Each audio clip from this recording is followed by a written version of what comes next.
Alcara Soft Water Conditioner Solution for hot water problems. Call 9399906356. Corona time అనేది ప్రతి ఒక్కరిని అతలాకుతలం చేసింది. ఒక లైఫ్స్ అనేవంతా అప్ సైడ్ డౌన్ అయిపోయాయి, అప్రూటెడ్ అయిపోయాయి. ఆ టైంలో మీరు స్టార్ట్ చేసినటువంటి రైస్ ఏటీఎం 1400 రోజులు నాన్ స్టాప్ గా కంటిన్యూ అవుతుంది. సోషల్ మీడియాలో రైస్ ఏటీఎం స్టార్ట్ చేసిన కరెక్ట్గా ఒక 90 days అనుకుంటానండి.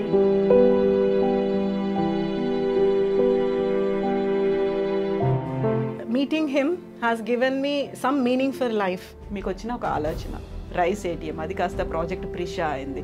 జస్ట్ ప్రాజెక్ట్ ప్రిషా అంటే ఏంటి ఒకసారి చెప్పురా. ఒక ఆమె వచ్చి ఏడుస్తూనే ఉంది. ఏమైందమ్మా అంటే, నా భర్త కోవిడ్తో చనిపోయిండు, పిల్లలిద్దరిని ఇంట్లో వాళ్ళు రెంట్ కట్టలేదు, బయటకు వెళ్ళగొట్టిర్రు.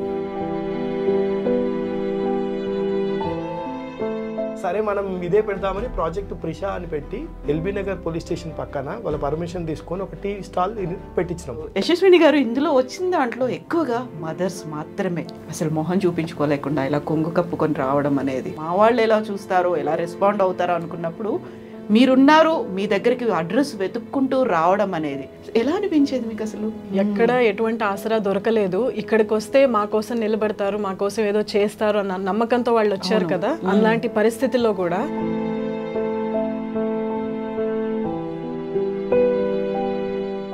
ఇవాళ వాళ్ళే they have this dignity of labour. వాళ్ళు ఎటువంటి కవర్ చేసుకోకుండా వాళ్ళు ఓపెన్ గా హ్యాపీగా చేసుకుంటున్నారు. ఇవాళ we gave them that confidence.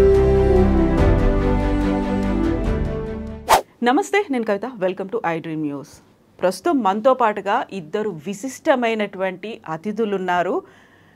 పని కోసం ప్రయత్నించండి, పస్తులుండే పరిస్థితి వస్తే మాకు కాల్ చేయండి అంటూ కోవిడ్ టైంలో బోర్డు మీద చాక్ పీస్తో రాసినటువంటి ఒక నెంబర్ వేలాది మందిని చేరింది, లక్షలాదిగా ఇప్పటికీ కూడా ఆ ఇద్దరిని తలుచుకుంటున్నారు ప్రజలు. ఎస్, మనం మాట్లాడుతున్నాము రైస్ ఏటీఎం వ్యవస్థాపకులైనటువంటి యశస్విని జొన్నలగడ్డ, రాము దోసపాటి గారితో. నమస్కారం అండి మీ ఇద్దరికి. నిజంగా మీరు చేసినటువంటి ఒక పని, hats off to you. Just can't even imagine. ఒక ప్రభుత్వం సహాయం లేదు, మీ వెనకాల ఒక పెద్ద ఎన్జిఓ అనేది కూడా లేదు. జస్ట్ మీరిద్దరు వ్యక్తులు, ఒక థాట్ 1400 రోజులుగా ఎంతమందిని చేరుకుందండి రైస్ ఏటీఎం అనే ఒక కాన్సెప్ట్, ప్రాజెక్ట్ ప్రిషా అనేది. సో ఫస్ట్ యశస్విని గారు, థ్యాంక్ యూ సో మచ్ అండి. మీరు స్టార్ట్ చేసినటువంటి ఈ యొక్క ప్రోగ్రామ్, కరోనా టైం అనేది ప్రతి ఒక్కరిని అతలాకుతలం చేసింది. ఒక లైఫ్స్ అనేవంతా అప్ సైడ్ డౌన్ అయిపోయాయి, అప్రూటెడ్ అయిపోయాయి. ఎవరు హెల్ప్ చేస్తారు, ఎవరి దగ్గరికి వెళ్దాము అనుకునేటువంటి పరిస్థితి, ఆలోచనలు, వెళ్తే ఏమనుకుంటారో. ఆ టైంలో మీరు స్టార్ట్ చేసినటువంటి రైస్ ఏటీఎం 1400 రోజులు నాన్ స్టాప్గా కంటిన్యూ అవుతుంది. సో బేసికలీ రైస్ ఏటీఎం ఇప్పుడు అది స్టార్ట్ చేసినప్పుడు రాము దోసపాటి గారు మరొక్కరే ఉన్నారు. సోషల్ మీడియాలో రైస్ ఏటీఎం స్టార్ట్ చేసిన కరెక్ట్గా ఒక 90 days అనుకుంటానండి. మేము మా ఇంట్లో నుంచి కోవిడ్ టైంలో we use to send few things. Rice ATM అనేది ఒకటి ఉంది అని సోషల్ మీడియాలో తెలియడం జరిగింది. వెంటనే ఆయన్ని నేను కాంటాక్ట్ చేశాను. చేసిన తర్వాత వాళ్ళు ఆయన సింగిల్ హ్యాండెడ్గా ఇంత చేస్తున్నారా, మనము ఎంతో చేయాలనుకుంటున్నాము, so maybe this is the right platform for us you know to do much more అని అనిపించింది. అండ్ 3.5 years అండి ఆయన పరిచయం. మన దగ్గర ఉన్నది మనం తినడం కాదు, ఎంతో మందికి ఇంతకన్నా ఎక్కువ చేయగలమన్న కాన్ఫిడెన్స్ ఇచ్చింది ఆయన. సో ఇవాళకి I feel very much grateful that దేవుడు ఒకళ్ళని పంపించేటప్పుడు ఏదో ఒక రీజన్ ఉంటుంది కదా. But I think meeting him has given me some meaning for life. మనం మన కోసం బ్రతకడం ఒక్కటే కాదు, నలుగురికి ఎటువంటి వాళ్ళ నుంచి ఏమీ ఆశించకుండా అంత ఫ్రీగా ఐ కెన్ డూ సేవ అనేది మాత్రం I learn from him.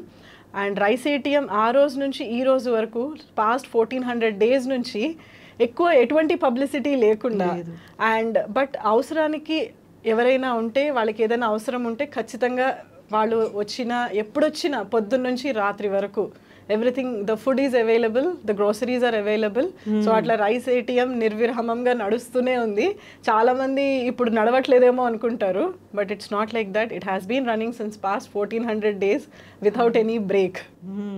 So ఇక్కడ నేను వ్యూవర్స్కి రాము గారి గురించి చెప్పాలి. రాము గారు గతంలో హైదరాబాద్లో రోడ్స్ దుస్థితి గురించి ఫైట్ చేశారు, ఆ తర్వాత ఎన్విరాన్మెంట్ గురించి ఫైట్ చేశారు, ఆ తర్వాత కరోనా బాధితుల కోసం ఎవరికైతే జీవితాలు తలకిందులైపోయాయో వారి కోసం కూడా పనిచేస్తున్నారు.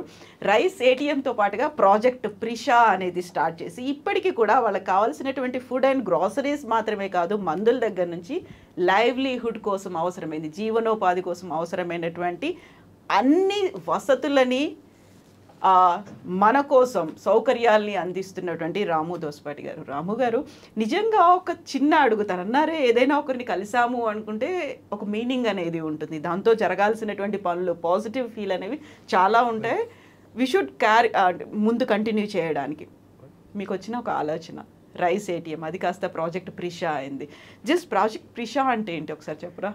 సో యాక్చువల్గా రైస్ ఏటీఎం మాత్రమే స్టార్ట్ చేసి ఎనీ టైం మీల్ అని పెట్టినాం. సో పెట్టిన తర్వాత కొంతమంది కష్టాలు తెలుసుకొని నెల రోజులకు సరిపడి ఇవ్వడం మొదలుపెట్టినాం. ఎందుకు అనంటే ఈ పాండమిక్ అనేది 5 రోజుల్లో అంతం అవ్వచ్చు, 1 మంత్లో అందరు రికవర్ అవుతారు అనుకొని ఒక 1 మంత్ వరకు సపోర్ట్ చేద్దామన్నది కాన్సెప్ట్. ఇది ఎక్స్టెండ్ అవుతూనే ఉంది, పబ్లిక్ ఎక్కువ వస్తూనే ఉన్నారు. ఒకరోజు మేడం అన్నారు, రాముగారు మనం ఒక పూటకి ఇస్తే 2వ పూట వస్తున్నారు, నెల రోజులకి ఇస్తే మళ్ళీ వస్తున్నారు. సో ఇక ఎక్కడో మనం మిస్ అవుతున్నాం, లాజిక్ ఇంకా లాంగ్ వెళ్ళేలా ఉంది, మనం లైవ్లీవుడ్ ఇద్దాం, వాళ్ళ కాళ్ళ మీద వాళ్ళని నిలబెడదాము. సో ఇది వాళ్ళ కాళ్ళ మీద వాళ్ళు ఉంటూ ఇంకా వాళ్ళ పిల్లలకు కూడా ఎడ్యుకేషన్కి ఫీజులు అవి కట్టుకోగలుగుతారు. చాలామంది సెకండ్ వేవ్లో కూడా చాలామంది చనిపోయారు. సో అన్నప్పుడు నాకు అనిపించింది, మేడం ఇంత మంచి కాన్సెప్ట్ వచ్చింది కదా, దానికి పేరేం పెడదామన్నప్పుడు వాళ్ళ పాప పేరు ప్రిషా. ఆ రోజు వాళ్ళ పాప బర్త్డే. సో నేను వెళ్ళి గూగుల్లో సెర్చ్ చేసిన, ప్రిషా అంటే meaning in that it's God's gift అని చదివిన. ఓ మై గాడ్, అంటే దేవుడే ఇలాగ ఒక మెసేజ్ పంపించిండేమో, సరే మనం ఇదే పెడదామని ప్రాజెక్ట్ ప్రిషా అని పెట్టి జనవరిలో మేము ఇంకా ఇమీడియట్గా పీపుల్ని, నా హెచ్ఆర్ స్కిల్, నేను 20 ఏళ్ళుగా ఒక ఐటీ కంపెనీలో హెచ్ఆర్ని, పీపుల్ని ఈజీగా ఎవరి స్కిల్ ఏంటి, ఎక్కడ పనికొస్తారు అని ఐడియా ఉంది.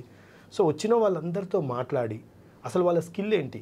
ఇక్కడ చాలామంది ఎక్కడ మిస్ అవుతామంటే, నా దగ్గర కుట్టు మిషన్ ఉందనుకోండి, ఇచ్చేస్తుంటాం, అసలు అవతల వాళ్ళు కుట్టు మిషన్ అవసరం ఉందా లేదా చూడం. మేమేం చేసాం, ఫస్ట్ వాళ్ళ అవసరం ఏంటి, వాళ్ళ స్కిల్ దేంట్లో ఉంది. ఒక ఆమె వచ్చి ఏడుస్తూనే ఉంది, ఏమైందమ్మా అంటే నా భర్త కోవిడ్తో చనిపోయిండు, పిల్లలిద్దరిని ఇంట్లో వాళ్ళు రెంట్ కట్టలేదని బయటకు వెళ్ళగొట్టిర్రు, ఊర్లో వెళ్ళినా మాకేం లేదు, నేను ఎలా బతకాలి, నీకేమొచ్చి అంటే ఏడుస్తుంది. ఏదో ఒకటి వచ్చి కదా చెప్పు అంటే చెప్పేది కాదు.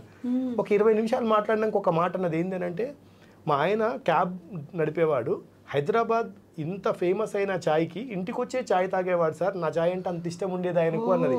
ఆ ఒక్క పాయింట్ పట్టుకొని ఆమెతోటి ఎల్బీ నగర్ పోలీస్ స్టేషన్ పక్కన వాళ్ళ పర్మిషన్ తీసుకొని ఒక టీ స్టాల్ పెట్టించినాం. తను రోజుకి 18 అవర్స్ కష్టపడుతుంది, నెలకు 30,000 సంపాదిస్తుంది ఇప్పుడు.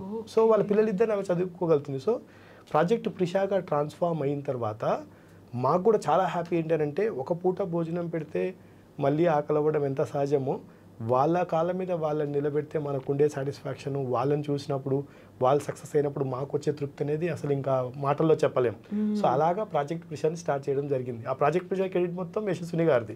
లేకపోతే నేనేదో ఫుడ్ పెట్టేసి వదిలేద్దాం అనుకున్నా, తర్వాత లైవ్లీవుడ్. అది సెకండ్ ఫేజ్లో మేము చూసిన పరిస్థితులు కూడా ఏంటి అని అంటే, చాలామంది ఏమనుకుంటారంటే బిలో పావర్టీ లైన్ కింద పేదలు వస్తున్నారు రైస్ ఏటీఎం కార్డుకి అనుకుంటారు. కానీ మేము పబ్లిక్కి కొన్నిసార్లు వీడియోల దగ్గర చూసింది వాళ్ళనే, కానీ ఇంకొక లోపల ఇంకో ఏటీఎం ఉంటుంది. అదేంటి అని అంటే, లోయర్ మిడిల్ క్లాస్ సడన్గా రోడ్డు మీదకి వచ్చిన వాళ్ళు, ఏ రోజు కూడా పక్కింటోళ్ళని కూడా పంచదార కూడా అడగని వాళ్ళు కూడా నోరు తెరిచి అన్నం అడగలేక పస్తులు ఉంటుంటే, పిల్లల్ని పస్తులు పెట్టడం తట్టుకోలేక తల్లి వెనక నుంచి వచ్చి తీసుకొని వెళ్ళిపోయే పరిస్థితులు చూసి, వీళ్ళు మీడియా కంట కనపడకుండా, బయట వాళ్ళ కనపడకుండా వేరే పెట్టి అక్కడ వాళ్ళ ఫ్యామిలీ ప్రాబ్లంలని తెలుసుకొని వాళ్ళకి ఏదో ఒకటి చేసి ఇచ్చాము. అది ఎక్సలెంట్ అన్నట్టు. పైగా నాకు మేడం సపోర్ట్ ఎక్కడ యూజ్ అయింది అని అంటే, యంగ్ మదర్స్ 21-22కే వాళ్ళందరూ హస్బెండ్ని కోల్పోయారు, ఉన్న డబ్బులన్నీ హాస్పిటల్స్ కట్టిర్రు, చనిపోయిన తర్వాత వాళ్ళ తెలిసిన వాళ్ళకి ఫ్రెండ్స్కి కానీ రిలేటివ్స్కి కానీ ఫోన్ చేస్తే, ఈమెమో పరిస్థితి చెప్దామని ఫోన్ చేస్తే వాళ్ళేమో డబ్బులు అడుగుతారేమో, ఈమెకి ఎట్లాగో అన్ని ఖర్చు అయినా కానీ ఎవరు ఎత్తే వాళ్ళు కాదు. అసలు కోవిడ్ ఎలా పరీక్షించిందంటే మానవత్వాన్ని పరీక్షించింది ఒక విధంగా. ఎవరికి ఫోన్ చేసినా ఎత్తకపోయేటప్పటికి అప్పటిదాకా కొంత కాన్ఫిడెన్స్ ఉన్నామే మొత్తం లో అయిపోయి మా దగ్గరకు వచ్చి ఏడవడం. నేను నా దగ్గర అన్ని ఎక్స్ప్రెస్ చేయలేరు, కొన్ని ఉమెన్ ఫేస్ చేసే ప్రాబ్లమ్స్ చాలా ఉంటాయి. సో నేను యశస్విని గారిని, మేడం మీరు ఇలాంటి వాళ్ళందరినీ హ్యాండిల్ చేయాలి, ఇంకొక లోపల ఇన్సైడ్ ఒక చిన్న ఏటీఎం లాగా పెట్టి మీరు అక్కడ కూర్చోండి, వీళ్ళని ఇలాంటి వాళ్ళని మీ దగ్గరికి పంపిస్తా అంటే తను ఓపికగా ఒక్కొక్క కుటుంబాన్ని స్క్రీన్ చేసి తన కష్టాలన్నీ వినేది. ఆ టైంలో మేము చేసిన గొప్ప పని ఏంటంటే మేడం, అందరూ రైస్ ఇచ్చాము, ఏవో లైవ్లీవుడ్ కాదు, వాళ్ళకి ఆ టైం ఇచ్చాము చూడండి, ఆ విన్నాము. అసలు ఆ వినేవాళ్ళు లేక ఇంకా సూసైడ్ చేసుకోవడం తప్ప వేరే మార్గం లేకుండా వచ్చేవాళ్ళు. మా ఇద్దరి పరిస్థితి ఎలా ఉండేదంటే, ఈరోజు నైట్ వాళ్ళని కాపాడగలిగితే ధైర్యం ఇచ్చి మాట్లాడి రేపు మార్నింగ్ వాళ్ళకి ఏదో ఒకటి సెట్ చేయొచ్చు. మా మాటలు విని వాళ్ళు వెళ్ళి పడుకునేవాళ్ళు. మార్నింగ్ వాళ్ళు ఏదో ఒకటి చూస్తే కానీ మాకు నిద్ర వచ్చేది కాదు. ఏమైనా చేసుకుంటారేమో పాపం, ఎవరేం లేరు అని అసలు ఎక్కడ లేని సైకలాజికల్గా కూడా చాలా వచ్చి వాళ్ళకి ఇచ్చి మాట్లాడి వాళ్ళ ఫ్యామిలీ మెంబర్ లాగా, you just treat me like your brother, తల్లి నేనున్నా అనుకో, నీకున్న ధైర్యం నీకు తెలియదు, భగవంతుడు నీకెందుకు కష్టం పెట్టిండనంటే నువ్వు కుటుంబాన్ని లీడ్ చేయగలుగుతావు, అంత శక్తి నీలో ఉంది, అది చూసే నీకు పరీక్ష పెట్టిండు, నువ్వు గెలవాలి, నువ్వు లేకపోతే మా దగ్గరికి ఎందుకు వచ్చినావో చెప్పు, అది ఆయన పంపిస్తేనే కానీ, అట్లా రకరకాలుగా వాళ్ళని మాట్లాడి మోటివేట్ చేసి, సో అలాగా దాదాపు 3,000 కుటుంబాలు ఈ రోజు వరకు 3 సంవత్సరాలు. థ్యాంక్ యూ సో మచ్ అండి. 3,000 కుటుంబాలు అంటే నాట్ ఏ స్మాల్ నెంబర్. అసలు 1400 రోజుల్లో 3,000 కుటుంబాలు అంటే ఆన్ అన్ యావరేజ్ రోజుకి 2-3 కుటుంబాలని మీరు హెల్ప్ చేయడం అంటే అసలు నిజంగా really hats off to you అండి. అసలు యశస్విని గారు, ఇందులో వచ్చిన దాంట్లో ఎక్కువగా మదర్స్ మాత్రమే, ఆడవాళ్ళు మాత్రమే వచ్చేవాళ్ళు, ఒక తల్లులు వచ్చేవాళ్ళు. తను చెప్పినట్టుగా 20-25 years. ఐఎమ్ వెరీ సారీ, నాకు నిజంగా ఎందుకు మార్నింగ్ నుంచి మీతో మాట్లాడుతున్నప్పుడు ఐఎమ్ ఫీలింగ్ లైక్ ఎమోషనల్, అది అర్థం కావట్లేదు. మీరు 20-25 years వాళ్ళే కాకుండా 60-65 years అమ్మలు కూడా వచ్చేవాళ్ళు కదండి. అసలు మొహం చూపించుకోలేకుండా ఇలా కొంగు కప్పుకొని రావడం అనేది, అంతకు ముందున్నటువంటి సిచ్యువేషన్ అంతా పోయింది. తలెత్తుకొని తిరగలేమేమో, బయటికి వెళ్తే మమ్మల్ని ఎలా చూస్తారో, మా వాళ్ళు ఎలా చూస్తారో, ఎలా రెస్పాండ్ అవుతారో అనుకున్నప్పుడు మీరున్నారు, మీ దగ్గరికి అడ్రస్ వెతుక్కుంటూ రావడం అనేది, అది కూడా పెద్ద ప్రచారం లేదు, అసలు అందరికీ తెలియదు ఆ టైంలో. ఎలా అనిపించేది మీకు అసలు? వాళ్ళకి మా మీద ఉన్న నమ్మకం కనిపించేదండి. ఎక్కడ ఎటువంటి ఆసరా దొరకలేదు, ఇక్కడికి వస్తే మా కోసం నిలబడతారు, మా కోసం ఏదో చేస్తారు అన్న నమ్మకంతో వాళ్ళు వచ్చారు కదా. అలాంటి పరిస్థితుల్లో కూడా సో మాకు that gave us more confidence. మంచి కోవిడ్ టైమ్ అంటే లాక్డౌన్ ఎత్తేసారు, we can meet people but with all you know whatever you can. మేము మాస్కులు వేసుకుని చాలా జాగ్రత్తగా, ఎందుకంటే we have to go back home. నాకు 2 చిన్న పిల్లలు, ఆడపిల్లలు. నాకు ఇప్పుడు ప్రస్తుతం నా పిల్లలకి 8 years and 6 years. నేను ఇంటికి వెళ్ళాలి, పిల్లల దగ్గర వెళ్ళాలి. సో నేను ఎంత జాగ్రత్తలు పాటించాలి, ఆ జాగ్రత్తలు పాటిస్తూ ఈ పెద్దవాళ్ళు వస్తూ ఉంటే, మీరు ఇప్పుడు అన్నారు కదా 60-65 ఏళ్ళు వాళ్ళు మొహం కప్పుకుని అని, ఇవాళ వాళ్ళే they have this dignity of labour. వాళ్ళు ఎటువంటి కవర్ చేసుకోకుండా వాళ్ళు పుష్ కార్ట్ తీసుకున్నా, లేకపోతే ఒక టిఫిన్ స్టాల్ తీసుకున్నా, వాళ్ళు ఓపెన్గా హ్యాపీగా చేసుకుంటున్నారు. ఇవాళ we gave them that confidence. 60 దాటిన తర్వాత, రిటైర్మెంట్ ఏజ్ తర్వాత కూడా ఎటువంటి పెన్షన్ లేకపోయినా మీకోసం మీరు బతకగలరు, నాకు నా కొడుకు లేడు, కూతురు లేదు, ఆసరాకు ఎవరు లేరు అన్నది లేదు. వాళ్ళు కాన్ఫిడెంట్గా మాకు మా పేరు చెప్పకపోయినా పర్వాలా, మేము ఎంతో గర్వంగా ఇప్పుడు చాలాసార్లు ఎల్బీ నగర్ వైపు కానివ్వండి, వనస్థలిపురం వైపు మనం పెట్టించిన వాళ్ళ దగ్గరకు అట్లా వెళ్తూ ఉంటే అనిపిస్తుంది వీళ్ళు మన వాళ్ళే, కానీ ఎంత గౌరవంగా బ్రతుకుతున్నారు వాళ్ళు they are able to lead their own life without depending on anyone. ప్రభుత్వం నాకు పెన్షన్ రాలేదు, మన దగ్గర ఈ 3,000+ ఫ్యామిలీస్ ఎవరైతే ఉన్నారో వాళ్ళ నుంచి ప్రభుత్వం నుంచి కొంచెం whatever scheme they are eligible for, అది లేట్ అయినా కూడా వాళ్ళ నుంచి ఒక కంప్లైంట్ లేదు. వాళ్ళు ఇస్తేనే, ప్రభుత్వం ఇస్తేనే బతుకుతాము అన్న ఇది లేదు వాళ్ళకి. They are self sufficient, they have their own livelihood. And కొన్ని స్టోరీస్లో కొంతమందిని కలుస్తూ ఉంటాం కదా, వాళ్ళు ఒక కేటరింగ్ సర్వీస్ పెట్టుకున్న వాళ్ళు, they have employed 2 more people. Okay, వాళ్ళు అంటే they are able to generate employment from the help they received. And ఈ ప్రాజెక్ట్ ఉషా అనే కాన్సెప్ట్ కూడా బేసికల్గా ఈ లైవ్లీహుడ్ రావడానికి, బియ్యం కోసం వచ్చిన వాళ్ళు, గ్రాసరీస్ తీసుకెళ్తున్న వాళ్ళు, పిల్లలకి అప్పుడు ఆన్లైన్ క్లాసెస్ అయ్యేవి, అయినా కూడా ఈ స్కూల్ వాళ్ళు ఫీజు కడితేనే చదివిస్తామని చెప్పేవాళ్ళు, వీళ్ళు ఫీజుల కోసం వచ్చేవాళ్ళు. ఒక్కొక్క ఫీజు ఎంత లేదన్నా 25,000 తక్కువ ఉండేది కాదు. మేమంతా కూడా కుటుంబాలు ఉన్న వాళ్ళమే. నిజంగా ఒకళ్ళకి ఫీజు గురించి సహాయం చేస్తే, మేము ఇప్పటివరకు ముట్టుకుందండి స్కూల్ ఫీజు, మెడికల్ హెల్ప్. ఎందుకంటే మెడికల్ అనేది లక్షల్లో వెళ్ళేది, స్కూల్ వేలల్లో వెళ్ళేది. అలాంటి టైంలోనే మేము డిస్కస్ చేస్తున్నప్పుడు అనిపించింది, వీళ్ళకి మనం ఒక లైవ్లీహుడ్, జీవనోపాధి అనేది చూపిస్తే వాళ్ళకి వాళ్ళు they will learn how to survive మన మీద డిపెండెన్సీ కన్నా. సో అందుకని వాళ్ళ కేపబిలిటీ ప్రకారం లెట్స్ గో ఫర్ ఇట్ అని ఆలోచనతోనే పుట్టిన ఈ livelihood and self sufficient scheme project Prisha అనేది. అండ్ చిన్న వాళ్ళండి, 60-65 ఏళ్ళ వాళ్ళు ఒక బాధ అయితే, 21-22 ఇయర్స్ పిల్లలు, పెళ్ళిళ్ళు అయిపోయి ఐదర్ హస్బెండ్ పోయిన వాళ్ళు, ఇంట్లో నుంచి అత్త మామ వెళ్ళగొట్టేయడం.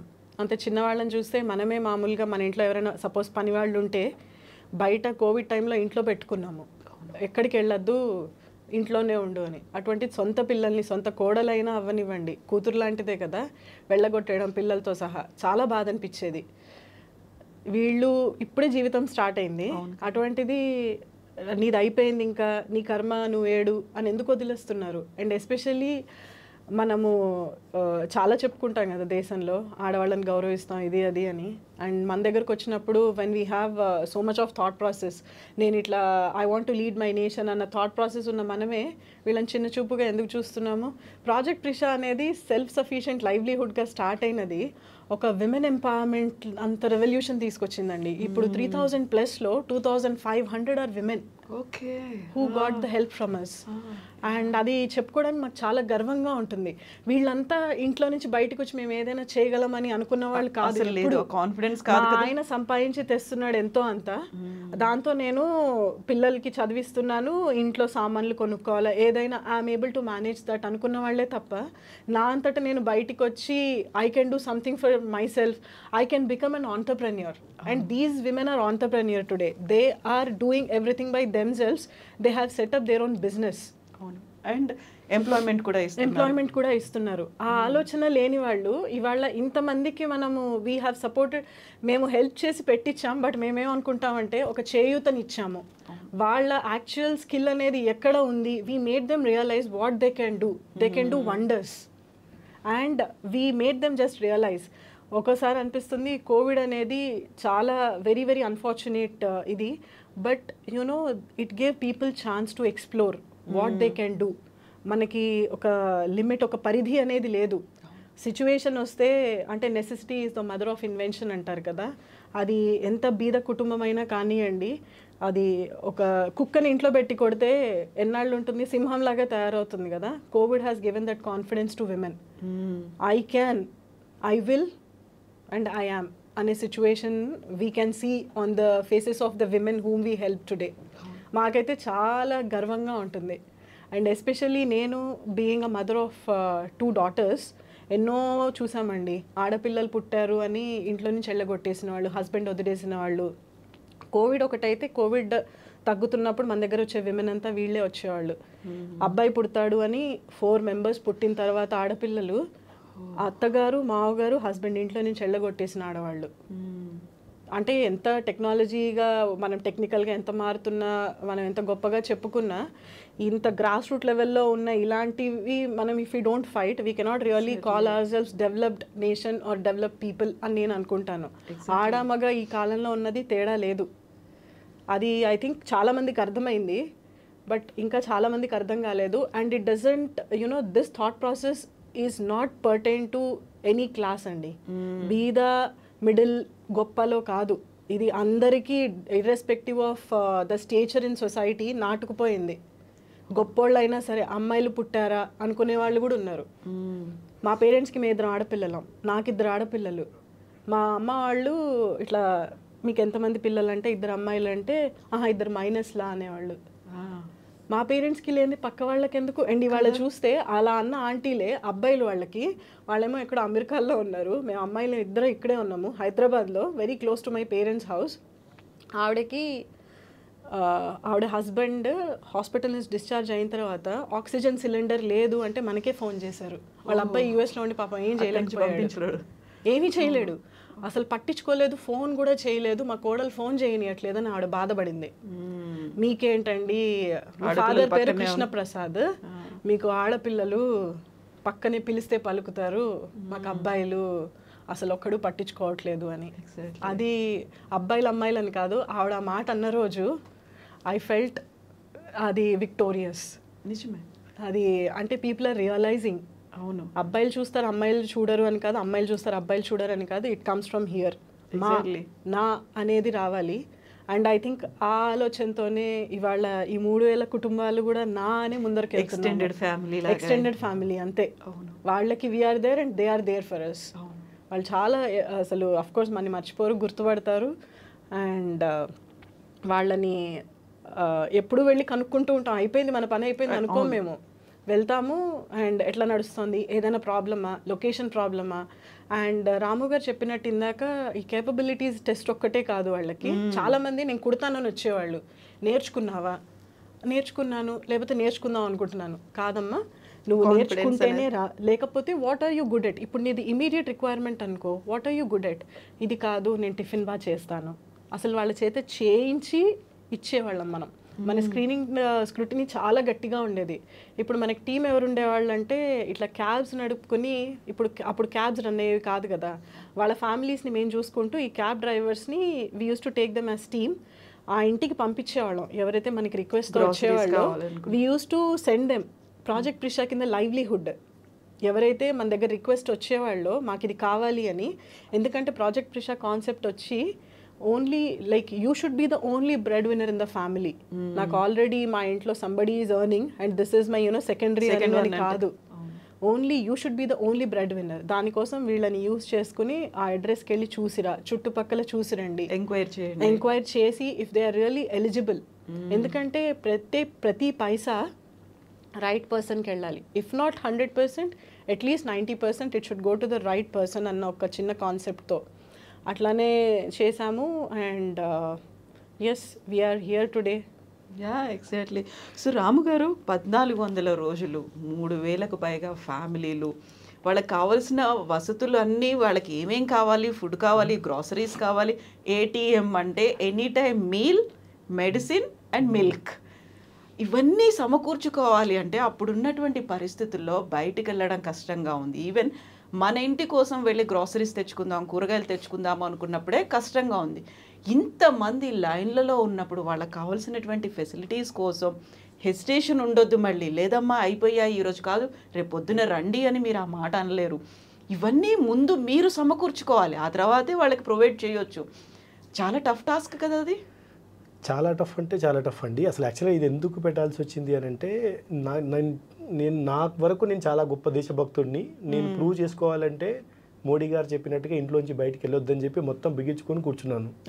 కరోనా టైంలో బయటికి వెళ్తే నేను ఏదో తప్పు చేసిన వాడిలాగా. అలాగే ఒక 15 days ఉన్నాను లోపలే బయటికి వెళ్ళకుండా. సార్ మా అబ్బాయి బర్త్డే, డాడీ 20 రోజుల నుంచి ఆల్మోస్ట్ 15 days దాన్ని బయటికి వెళ్ళేట్టు, కొంచెమే చికెన్ ఏదైనా తేవచ్చు కదా నా బర్త్డే అని అంటే, ఇంకా చేతికి అన్ని గ్లౌజెస్, హెల్మెట్, మాస్కులు అన్నీ వేసుకొని వెళ్ళాను. లక్ష్మమ్మ అని ఒక వాచ్ ఉమెన్ నా ముందు చికెన్ షాప్లో ఉంది, బయటికి రావట్లేదు ఎంతసేపటికి. నేనేమో ఎక్కువసేపు బయట ఉండొద్దు, నేను నా దేశభక్తిని ప్రూవ్ చేసుకోవాలంటే అర్జెంట్గా ఇంటికి వెళ్ళిపోవాలి అని. ఏదమ్మా నువ్వు 1 kg చికెన్కి ఎంత చేస్తున్నావు, త్వరగా పంపించండి తనంటే, లేదు సార్ ఈమె 10 kilos తీసుకుంటుంది అన్నాడు. ఈ టైంలో 10 kilos ఏంటి, అసలు బయటికి వెళ్తేనే చచ్చిపోయేలాగుంది పరిస్థితులు, ఏంటమ్మా అంటే, సార్ చాలామంది ప్రెగ్నెంట్ లేడీసు, చాలామంది సీనియర్ సిటిజన్సు వేరే రాష్ట్రాల నుంచి వచ్చి ఇక్కడ సెల్లార్లో ఉన్నారు. 2-3 రోజులుగా వాళ్ళు తిండి తినలేదు. వాళ్ళ కాడు ఉన్నాయి ఫస్ట్ 10 రోజులకు సరిపోయినాయి. తర్వాత వాళ్ళని తీసుకొచ్చిన మేస్త్రి ఫోన్ ఎత్తట్లేడు. నాలాంటి వాళ్ళు అనుకోండి, నేను తెలుగు మాట్లాడితే మీలాంటి వాళ్ళు ఇక్కడికి వచ్చి 100 రూపాయలు ఇయ్యాయి అంటే బదులిస్తారు. వాళ్ళకి భాష రాదు, ఎవరిని అడిగినా ఇవ్వరు. షాప్ మీదకి వెళ్తే 1 రూపాయి కూడా అప్పు పుట్టదు.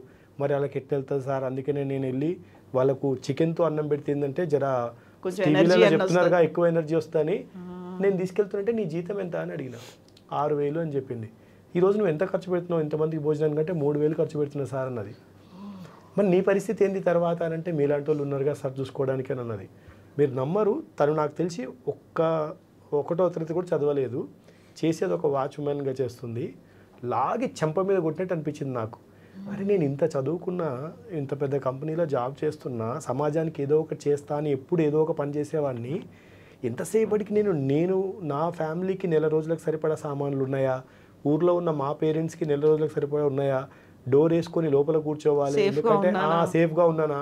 మోడీ గారు టీవీలో చెప్పారు, కేసీఆర్ గారు చెప్పారు బయటికి వెళ్ళొద్దు, స్ప్రెడ్ చేయొద్దు అన్నారు కదా అని చూసినా, కానీ నెల రోజులు ఇంట్లో ఉంటే సేవింగ్స్ లేని రోజు కూలీల పరిస్థితి ఏందని నాకెందుకు ఆలోచన రాలేదు. వాళ్ళకి నిజంగా నెల రోజులకు సరిపడా వాళ్ళ ఇంట్లో ఉండవు కదా, ఏ రోజుకి ఆ రోజు కూలీలు లేవాలి కదా. ఇంకా చికెన్ ఆ వాచ్మెన్తోనే పంపించేసి ఇంకా రోడ్ మీద పడిన. ఎక్కడెక్కడ ఇలాంటి వాళ్ళు ఉన్నారు. అప్పుడు నాకు అర్థమైంది ఏంటి అని అంటే, ప్రెగ్నెంట్ లేడీస్కి డెలివరీ తప్ప హాస్పిటల్కి రానిచ్చే వాళ్ళు కాదు. పాపం వాళ్ళు ఎవ్రీ మంత్ టెస్ట్కి వెళ్ళాలి. మినిమం కావాల్సిన మెడిసిన్ కూడా ఇచ్చేవాళ్ళు కాదు. షుగర్ పేషెంట్లు, బీపీ పేషెంట్లు, వాళ్ళకి అసలు ఏంది, నార్మల్గా ప్రెగ్నెన్సీ కన్ఫర్మ్ అయిందా లేకపోతే నాకు ఏమైనా ప్రాబ్లం అయిందా అని చెప్దామంటే కూడా అమ్మ ఎమర్జెన్సీ అయితే నేను హాస్పిటల్కి రావాలి లేకపోతే రావద్దని ఫోన్లు కూడా ఎత్తేవాళ్ళు కాదు. వీళ్ళకి ఏం అర్థమయ్యేది కాదు, ఏడుస్తూ లోపలే ఉండేవాళ్ళు. చిన్నపిల్లలు, నీకు కరోనా టైంలో మనకు ఓన్లీ 1 hour 2 hours మాత్రమే బయటికి రావడానికి ఛాన్స్ ఇచ్చి మిగతా అంతా కర్ఫ్యూ. పిల్లలు నైట్ పడుకుంటుందిలే అనుకొని పాలు లేకపోయినా ఏదో కొన్ని నీళ్ళు తాపి పడుకోబెట్టేవాళ్ళు. 10-11 అట్లా లేచి పిల్లలు పాల కోసం ఏడ్చేవాళ్ళు బాగా. సో అప్పుడు నాకు 3 ఏరియాలు కనపడింది. 1 మీల్ భోజనానికి దొరకక, 2 మిల్క్ పిల్లలకు పాలు దొరకట్లే, 3 బేసిక్ ఎమర్జెన్సీ మెడిసిన్. ఈ మూడింటిని అందివ్వగలిగితే దీనికి ఏటీఎం అని పేరు పెట్టాలంటే any time meal, any time milk, any time medicine అని ఫస్ట్ స్టార్ట్ చేసి ఇట్లా ఇవి పెడుతున్న టైంలో ఫుడ్ ఎక్కడో ఒక వార్త, మధ్యప్రదేశ్లో ఆయన పెట్టేటానికే కరోనా పాజిటివ్ ఉండి అందరికీ వచ్చేసింది 150 మందికి, ఇవి పెట్టకపోయినా బాగుండేదని చెప్పేసి ఒక న్యూస్ చదివి నాకు భయమైంది.